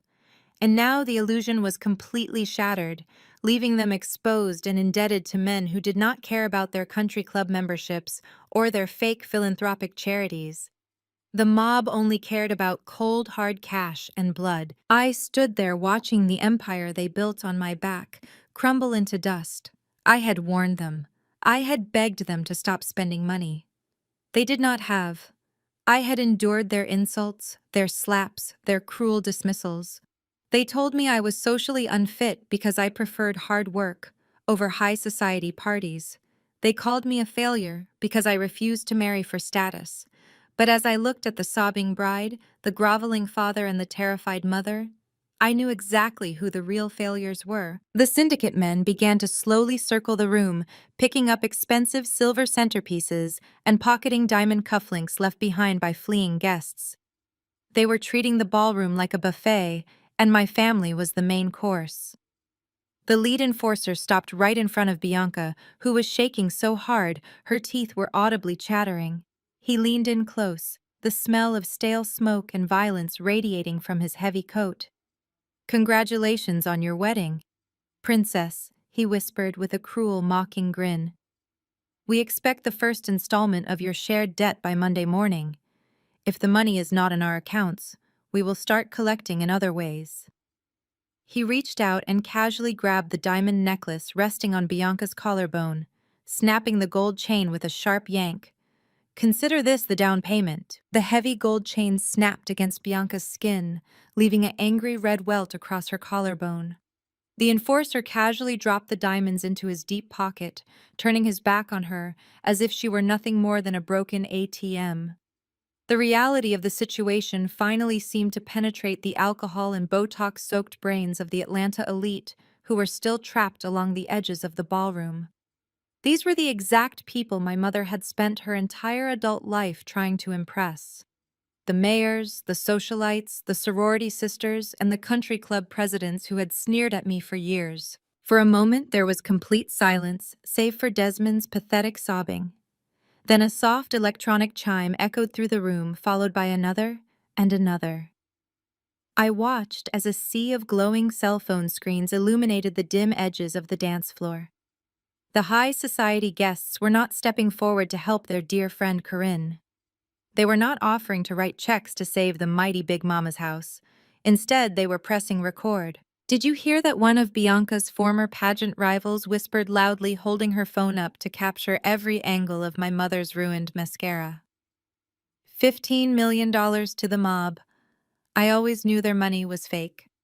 Another socialite, a woman Corinne, had literally begged to host this very wedding, laughed softly, covering her mouth with a manicured hand. A prince from Valoria, she mocked, aiming her camera directly at Julian, who was still cowering on the floor. More like a scam artist from the gutter. Corinne is going to be the laughingstock of the entire state. The whispers grew into a cacophony of cruel laughter.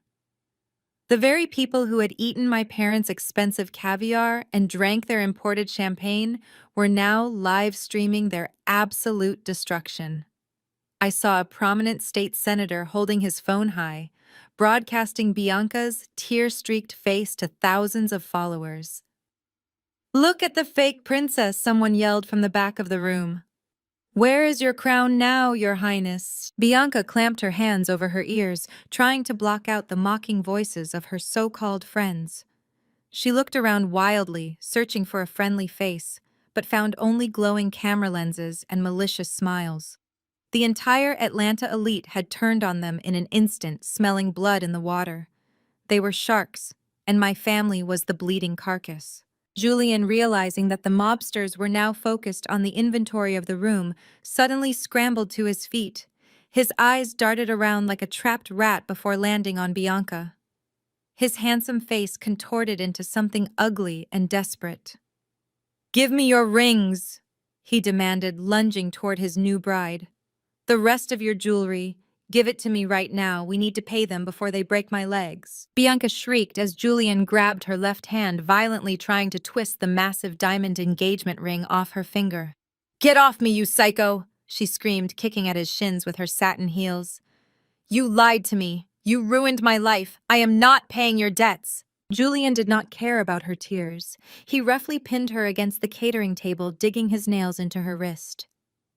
"You are my wife." He spat, his voice dripping with venom. "You signed the papers and the king just cut me off.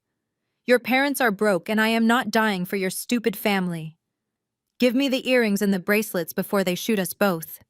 He slapped her across the face, a sharp cracking sound that made the live-streaming guests gasp with twisted delight. He ripped the diamond drop earrings right out of her earlobes, making her scream in agony. My mother Corinne finally snapped out of her paralyzed state. Seeing her precious golden child being assaulted by the fake prince she had handpicked pushed her completely over the edge. She launched herself at Julian, clawing at his face and tearing his expensive tuxedo jacket. "Get your hands off my daughter, you fraud!" she shrieked, sounding like a wild animal. Julian simply shoved her backward, sending Corinne crashing into a towering display of champagne glasses. The crystal shattered everywhere, raining down on her expensive designer gown in a sparkling cascade of ruin. The mob enforcers just stood back and watched the show, finding the internal destruction of our family highly entertaining. I stood perfectly still, my arms crossed over my chest, watching the chaos unfold with cold detachment. This was the legacy my parents had built. A legacy of lies, debt, and toxic vanity. Corinne pulled herself up from the broken glass, her hands bleeding, her hair wild, and her face twisted into a mask of pure, unadulterated hatred. She looked at the laughing crowd of socialites recording her humiliation, and then she looked at me. In her twisted mind, none of this was her fault.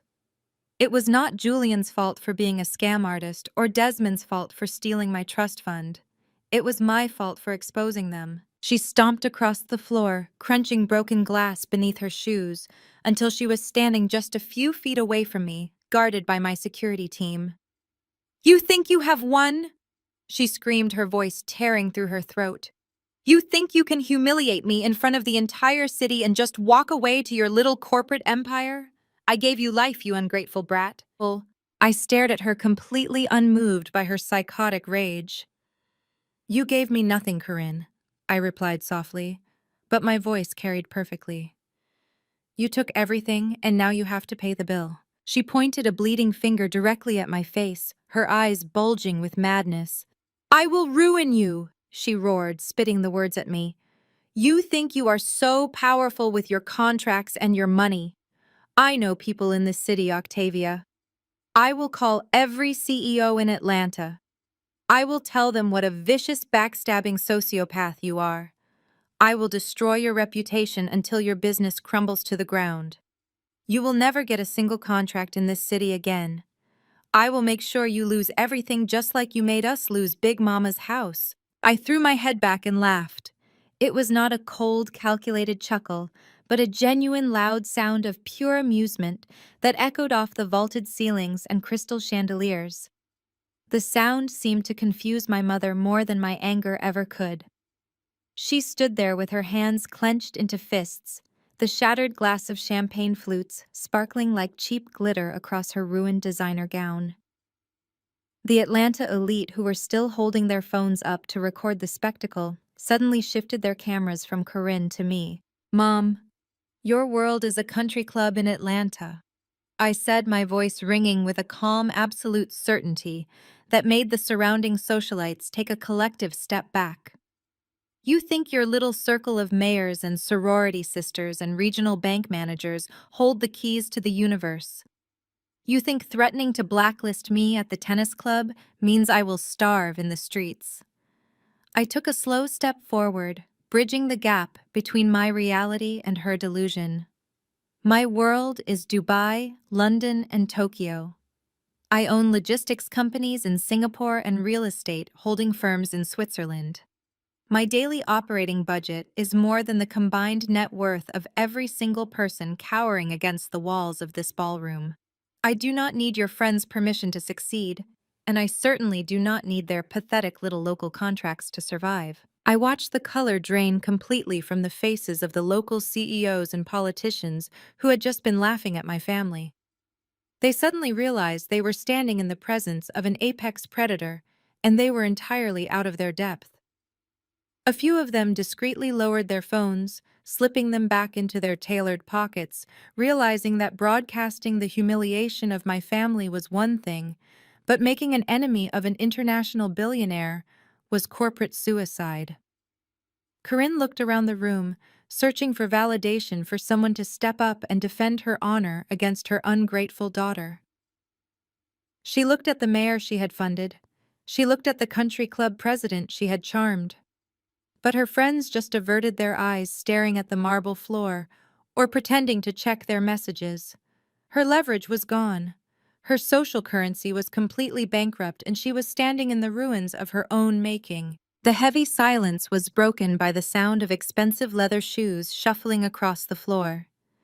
Desmond pushed himself up from the ground, wiping the sweat and tears from his red face. He straightened his ruined tuxedo jacket and squared his broad shoulders desperately, trying to summon the imposing patriarchal authority he had used to terrorize me for my entire childhood. He stepped in front of my mother, shielding her from my gaze, as if he was suddenly the valiant protector of the family name. He had spent the last hour weeping on the floor, but now that my mother was entirely broken, he felt the need to reclaim his throne as the man of the house. "We do not need your blood money, Octavia," he declared, his deep voice trembling only slightly as he tried to puff out his chest. He pointed a thick, heavy finger at me, trying to look bigger and more commanding. You think you have destroyed us, but you have only taken a house. A house is just brick and mortar and real estate. I am a respected businessman in this city. I still have my consulting firm. I have clients who rely on my expertise and my vision. I make $500,000 a year, Octavia. I built that firm from the ground up, and I will use it to rebuild this family. We will pay off whatever ridiculous debts your sister has incurred, and we will rise from these ashes without a single dime from you. Desmond looked around the room. His chest puffed out even further, trying to rally the remaining guests to his side. You all know me, he pleaded, looking at a group of older men holding stiff drinks near the bar. You know the Wilson Consulting Group. We have weathered economic downturns and market crashes before. A minor setback with a criminal element is nothing I cannot negotiate my way out of. We will restructure, we will refinance, and we will be back on top. He turned back to me, his eyes flashing with a pathetic, desperate kind of defiance. He actually believed his own lies. He believed that a man who made $500,000 a year could negotiate with Eastern European mobsters demanding $15 million in cold hard cash. So take your little tablet and your international money and get out of my sight, he growled. We will survive you. I just stared at the man who had spent 20 years telling me I was a worthless investment. He genuinely believed that his tiny regional consulting firm was going to save him from a syndicate debt and a total loss of all personal assets. He was standing in a room locked down by armed men, bragging about his local networking skills. It was almost sad watching a man who used to be a giant in my eyes shrink down into such a pathetic, delusional creature. I did not scream, and I did not argue. I just slowly shook my head side to side, feeling a deep, profound pity for his sheer ignorance. I broke eye contact with my father and looked down at the sleek black tablet still resting securely in my hands, bringing my finger down to tap the screen once more. With a single tap, the massive digital displays lining the walls of the ballroom, which had previously been showing a continuous loop of Bianca's overly photoshopped engagement pictures, suddenly flickered and changed. The romantic music faded out completely, replaced by the soft hum of the projectors. Every eye in the room darted up to the screens. There, displayed in crisp high definition, was the corporate logo of the Wilson Consulting Group, right alongside highly classified financial documents, bank statements, and internal emails that Desmond thought were locked away in his private server. Desmond spun around, his face draining of whatever color had returned to it. His jaw went slack as he stared at the glowing screens. He looked back at me, his chest heaving. "What is this?" he demanded, his voice losing all its bluster. "What are you doing with my company files?" I laughed, a genuinely amused sound that echoed off the vaulted ceilings and crystal chandeliers. It was the kind of laugh that only comes when you watch a terribly written play finally reach its predictable conclusion. "You really do not get it, do you, Dad?" I asked, shaking my head. "Your world is a country club in Atlanta. Your world is golf matches with local politicians and pretending you are a master of the universe because you lease a luxury car and overpay for caviar. My world is Dubai, London, and Tokyo. I do not need your friend's permission to succeed, and I certainly do not need your pathetic little consulting firm to validate my existence." He opened his mouth to argue, but I stepped forward, cutting him off completely. "You stand there bragging about making $500,000 a year," I continued, my voice projecting loud and clear so the entire room could hear every single word.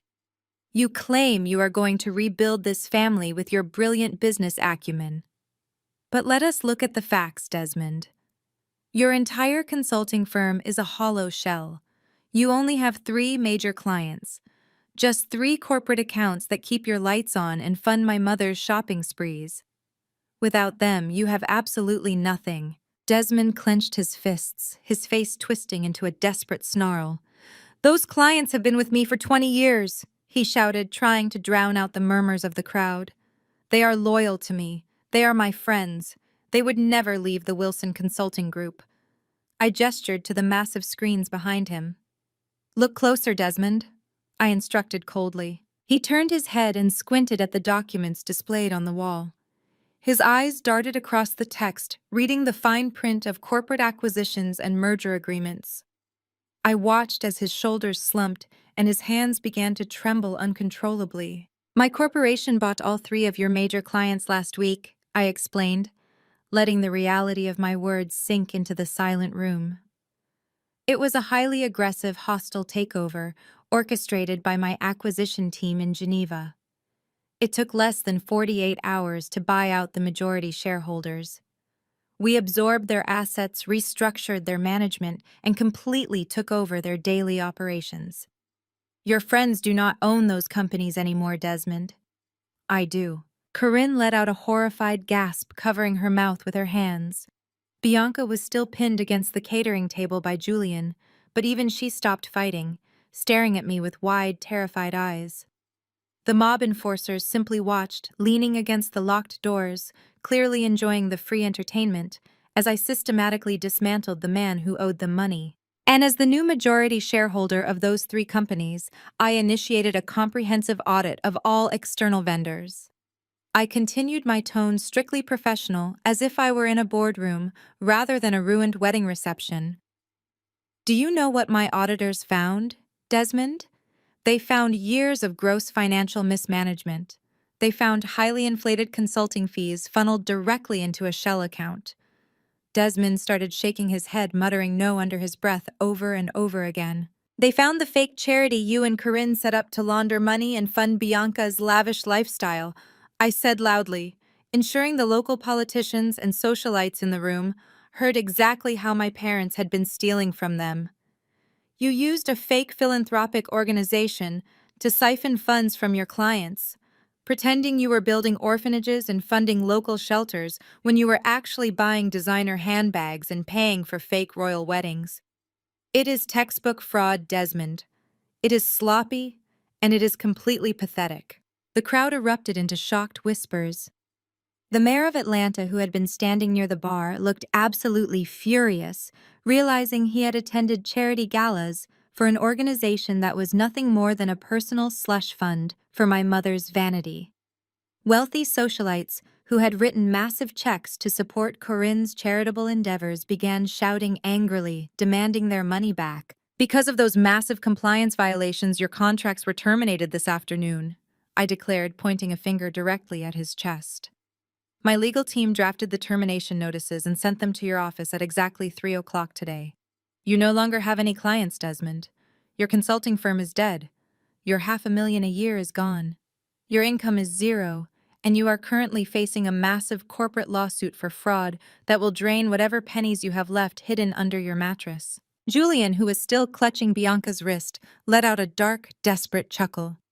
So the great Desmond Wilson is just a common crook. He sneered, his Eastern European accent thick with malice. You lied to me too, old man. You told me you were swimming in cash. You are just as broke as I am. Desmond stared at me, his eyes wide and completely empty. The arrogant patriarch, the man who had demanded total obedience and punished any sign of independence, was gone. He was just an old man standing in a ruined tuxedo, realizing he had been completely outplayed by the daughter he called an ugly dropout.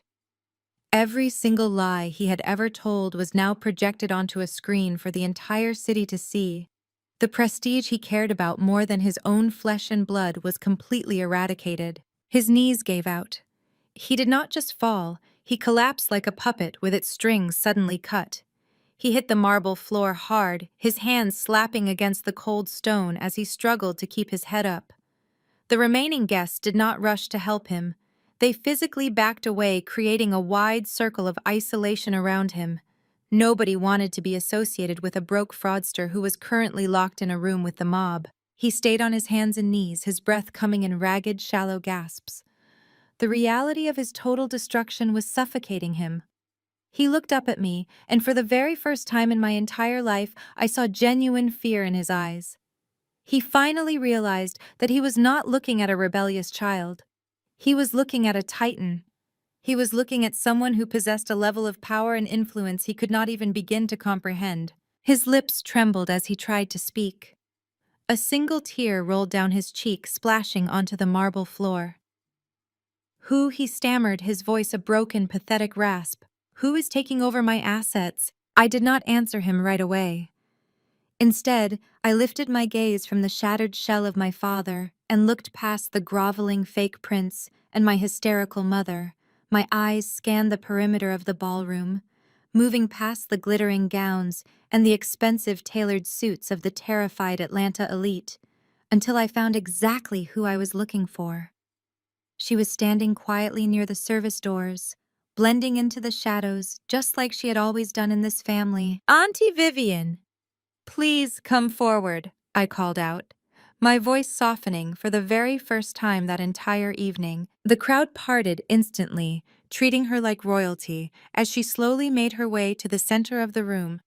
My Aunt Vivian was my father's older sister, but she looked nothing like him, and she certainly did not act like him.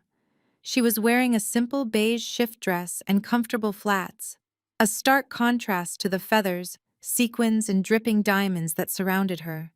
Her graying hair was pulled back into a neat bun, and her hands were clasped respectfully in front of her. She did not look wealthy. She did not look powerful. But to me, she was the only person in this room who actually possessed a soul. When my parents threw me out onto the street with absolutely nothing, because I refused to marry one of Desmond's sleazy business partners, it was Vivian who kept me alive. She did not have much money. She worked as an administrative assistant at the local public library, making barely enough to cover her own modest expenses. But she would sneak away from her shift to bring me bags of groceries. She paid for my cheap burner phone so I could go on job interviews. She sat with me in dirty laundromats and reminded me that I was smart and capable and worthy of love. She was the only member of this toxic bloodline who never asked for a single thing in return. She had endured decades of my parents, quiet sneers and passive-aggressive insults about her lack of ambition and her simple lifestyle. She stopped a few feet away from where my father was still kneeling on the marble floor. Vivian looked down at her younger brother with a mixture of sadness and profound disappointment. Desmond could not even bring himself to meet her eyes.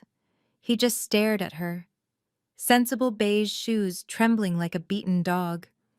The big, powerful corporate consultant brought to his knees in front of the sister he had spent a lifetime treating like a peasant. "To answer your question, Desmond," I said, turning my attention back to the groveling patriarch, "Auntie Vivian is taking over your assets.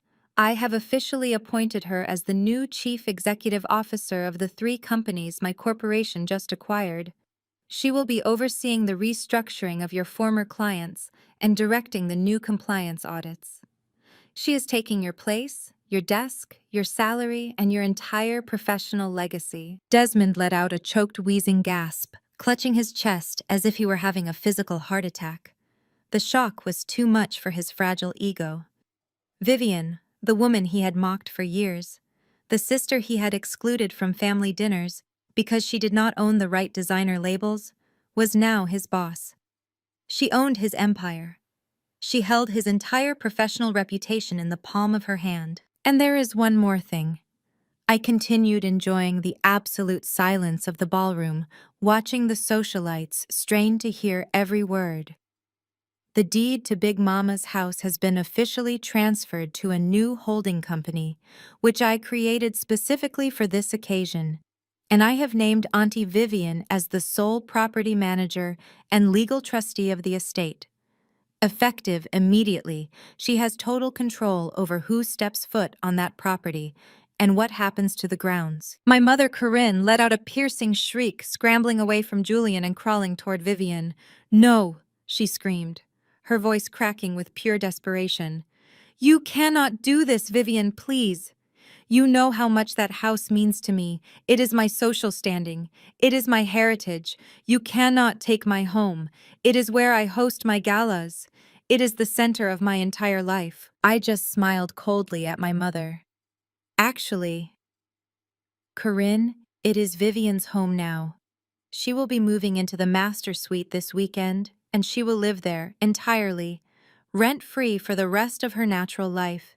She will have a full staff paid for by my corporation, including a private chef and a team of gardeners.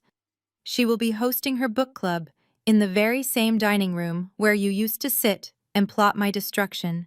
As for you and Desmond, you have exactly 24 hours to clear your personal belongings out of the guest house before Vivian changes the locks and activates the new security system. Corinne dragged herself across the floor, ignoring the broken glass that tore at her expensive gown.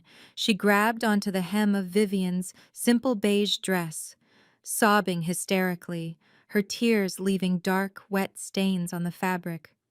"Vivian, please, you are family," she begged, her face completely unrecognizable, twisted in agony and fear.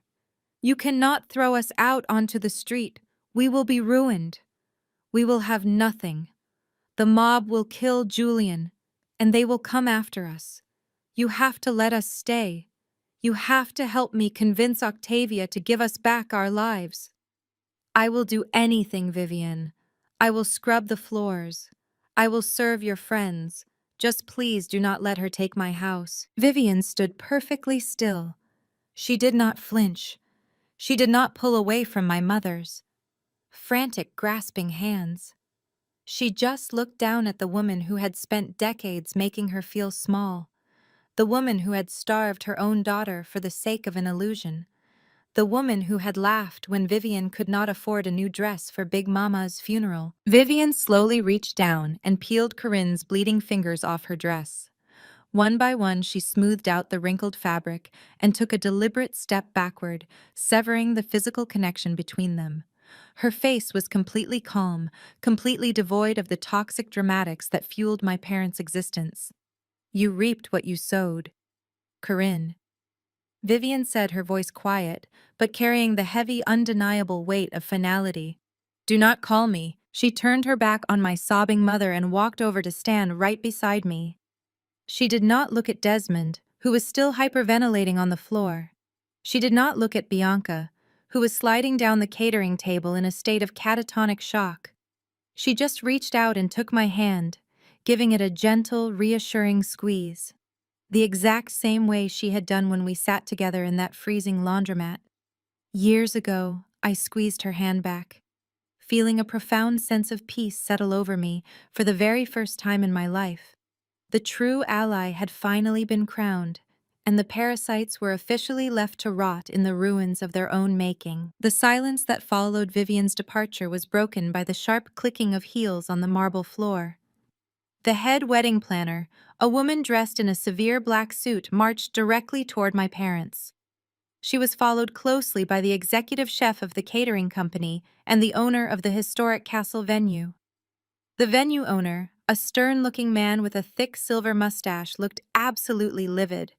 His face was flushed red with anger as he surveyed the shattered crystal and the ruined centerpieces scattered across his pristine floors. Corinne looked up at them with a desperate, pleading expression, wiping her ruined makeup from her cheeks.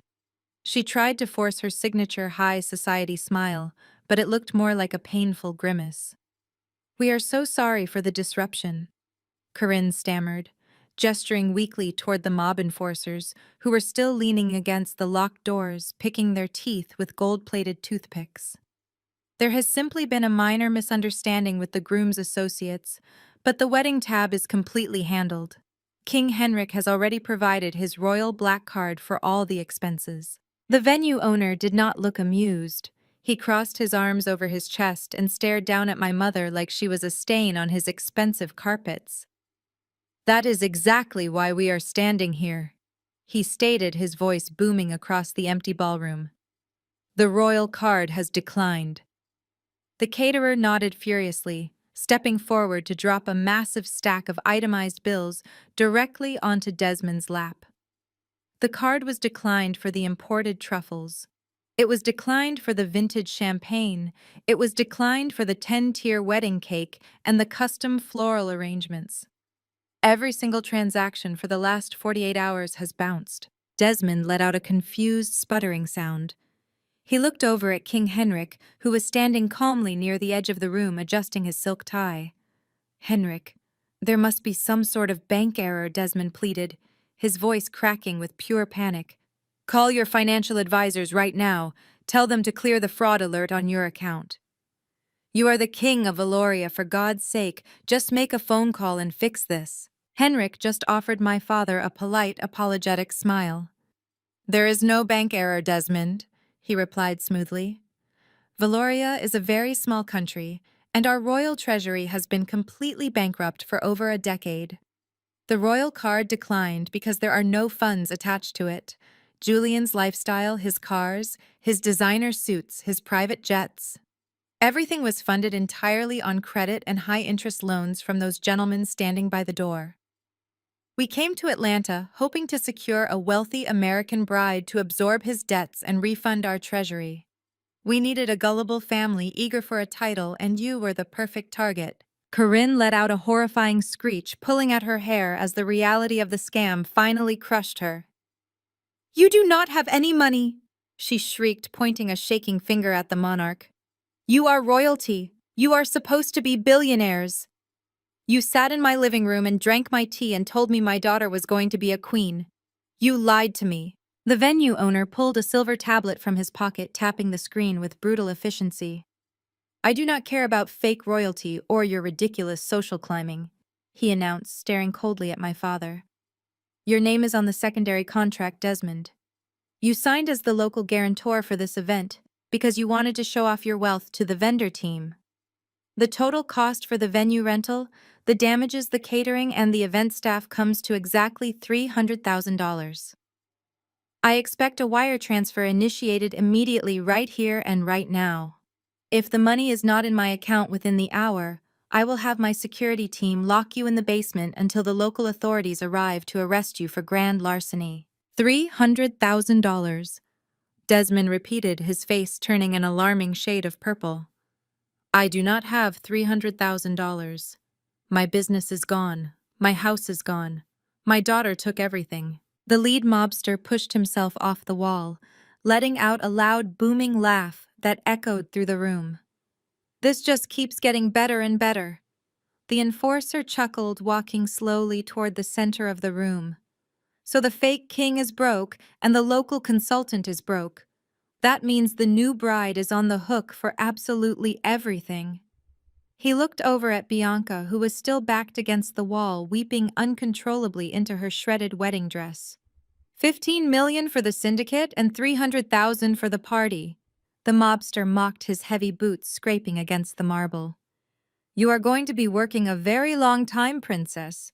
Maybe we will start by selling those fancy hair extensions. Bianca sank to her knees, burying her face in her hands. Julian tried to inch away from her, trying to escape the notice of the enforcers, but they quickly blocked his path. The entire family was trapped in a financial prison of their own making. They had spent their entire lives treating people like disposable assets, and now they were the ones being liquidated. I watched them drown in their own toxic ambition. They had traded their dignity, their morality, and their own flesh and blood for a chance to stand next to fake royalty. And now they were left with absolutely nothing but staggering debt and criminal threats. I felt no pity for them. I felt nothing but a cold, satisfying clarity. Then King Henrik stepped forward. He ignored Corinne's hysterical sobbing. He stepped right past Desmond, who was still begging the venue owner for an extension. Henrik walked purposefully across the marble floor, stopping respectfully a few feet away from my security detail. He did not look at his fraudulent son or the ruined bride. He looked directly at me. He offered a deep, formal bow, lowering his head in a gesture of absolute respect.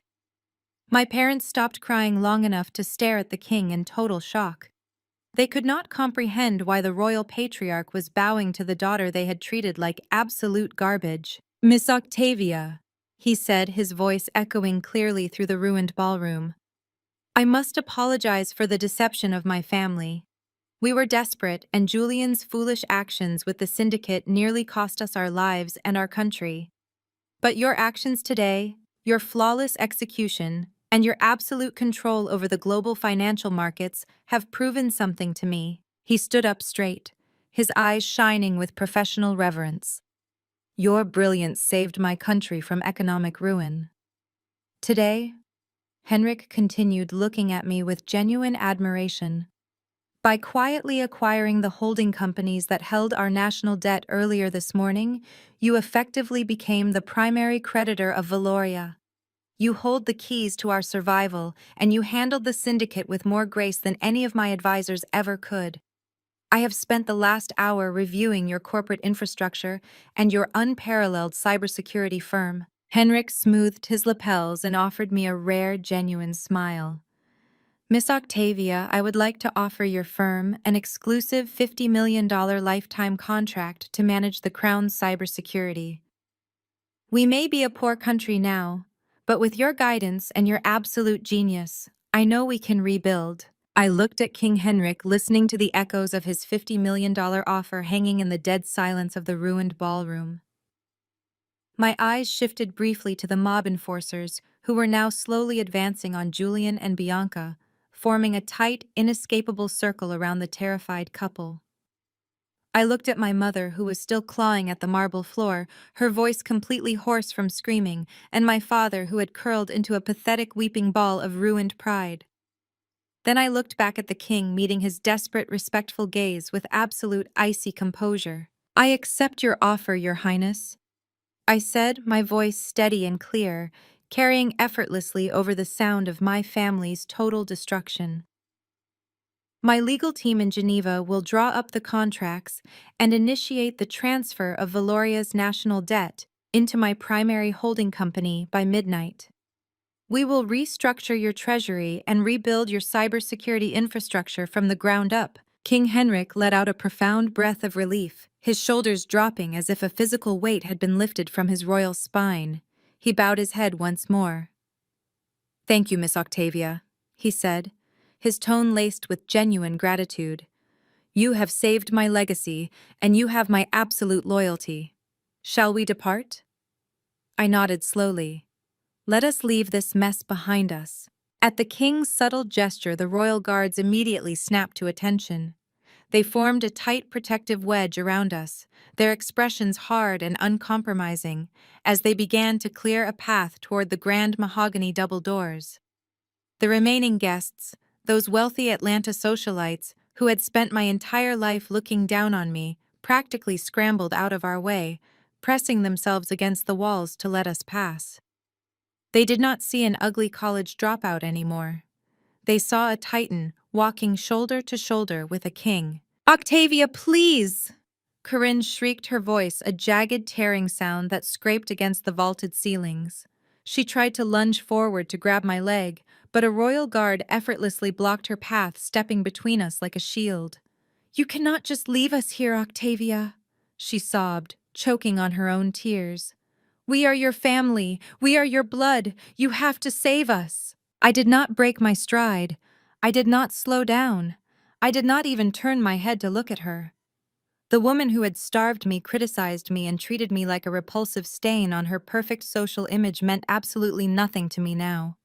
Her screams faded into background noise, just another pathetic sound in a room full of broken people. Desmond was weeping openly, now his face buried in his hands, completely paralyzed by the reality of his deleted bank accounts and his terminated business contracts. He did not even try to call my name. He just stayed on the floor, mourning the hollow empire he had sacrificed his own daughter to build. As we neared the exit, I could hear the sharp, panicked shrieks of my sister. Bianca was backed into a corner, pinned against the crushed remains of her 10-tier wedding cake. The mob enforcers had completely surrounded her, and Julian blocking any chance of escape. "You owe the syndicate $15 million, princess," the lead enforcer growled, grabbing Julian by the collar of his ruined designer tuxedo. "And since your fake prince here is broke, we are going to start liquidating whatever assets you have left. Hand over the diamond ring right now." Bianca wailed, crying out for our father, crying out for our mother, but nobody was coming to save her. The golden child, the perfect, beautiful daughter who had stolen my designs and mocked my pain, was finally paying the price for her arrogance. She was trapped in a nightmare of her own creation, and I let the sound of her weeping wash over me as I walked through the grand doors. The cool night air hit my face the second we stepped out of the castle venue. It smelled like rain and pine trees and absolute freedom. In the distance, the shrill wail of approaching sirens cut through the quiet night. The venue owner had clearly made good on his promise to call the local authorities. King Henrik's private helicopter was waiting on the manicured front lawn, its massive blades already beginning to slice through the air with a low rhythmic thrum. The pilot saw us approaching and initiated the pre-flight sequence, the engine roaring to life. The royal guards moved swiftly, securing the perimeter and opening the cabin door for me. I climbed into the luxurious leather seat, buckling myself in, as King Henrik took the seat across from me. The door slammed shut, cutting off the sounds of the approaching police sirens. As the helicopter lifted smoothly off the ground, ascending into the dark velvet sky, I turned my head to look out the window. Below me, the historic estate was bathed in a frantic, chaotic glow. A dozen police cruisers were tearing up the long gravel driveway, their flashing red and blue lights illuminating the pristine lawns and the expensive luxury cars parked out front. I watched as armed officers poured out of the vehicles, rushing the front doors to arrest my father for fraud and sort out the mobsters cornering my sister. The perfect royal wedding had become a legendary crime scene. I watched the flashing lights shrink into tiny dots as we climbed higher and higher, leaving Atlanta and all its toxic memories far below. I reached into my bag and pulled out my laptop, resting it on my knees. The screen glowed brightly in the dim cabin. The file labeled Wilson Family Assets was still open, displaying the finalized transfers, the terminated contracts, and the complete liquidation of Desmond's Hollow empire. I took a deep, slow breath, feeling the tension of a lifetime permanently drain from my muscles. I moved the cursor and clicked close on the folder. The file vanished from the screen, permanently archived. My fingers hovered over the keyboard for a brief moment before I opened my central command terminal. I typed a new command, initiating the secure connection to my acquisition team in Geneva to begin the Valoria Treasury transfer. The glowing code scrolled rapidly across the screen, reflecting in my eyes. I stared at my own reflection in the dark glass of the helicopter window. I looked calm. I looked incredibly powerful. And for the very first time since I was born, I was completely and entirely free. The greatest lesson from this ordeal is that true power never comes from loud bragging, fake titles, or tearing others down. It is born in the quiet shadows of hard work, resilience, and unyielding determination. Blood does not define family. Loyalty and respect do. When you strip away the designer clothes and the empty arrogance, all that remains is the reality of your actions.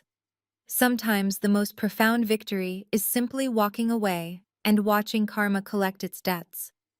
Have you ever had to leave a toxic environment to build your own success? Share your story in the comments below.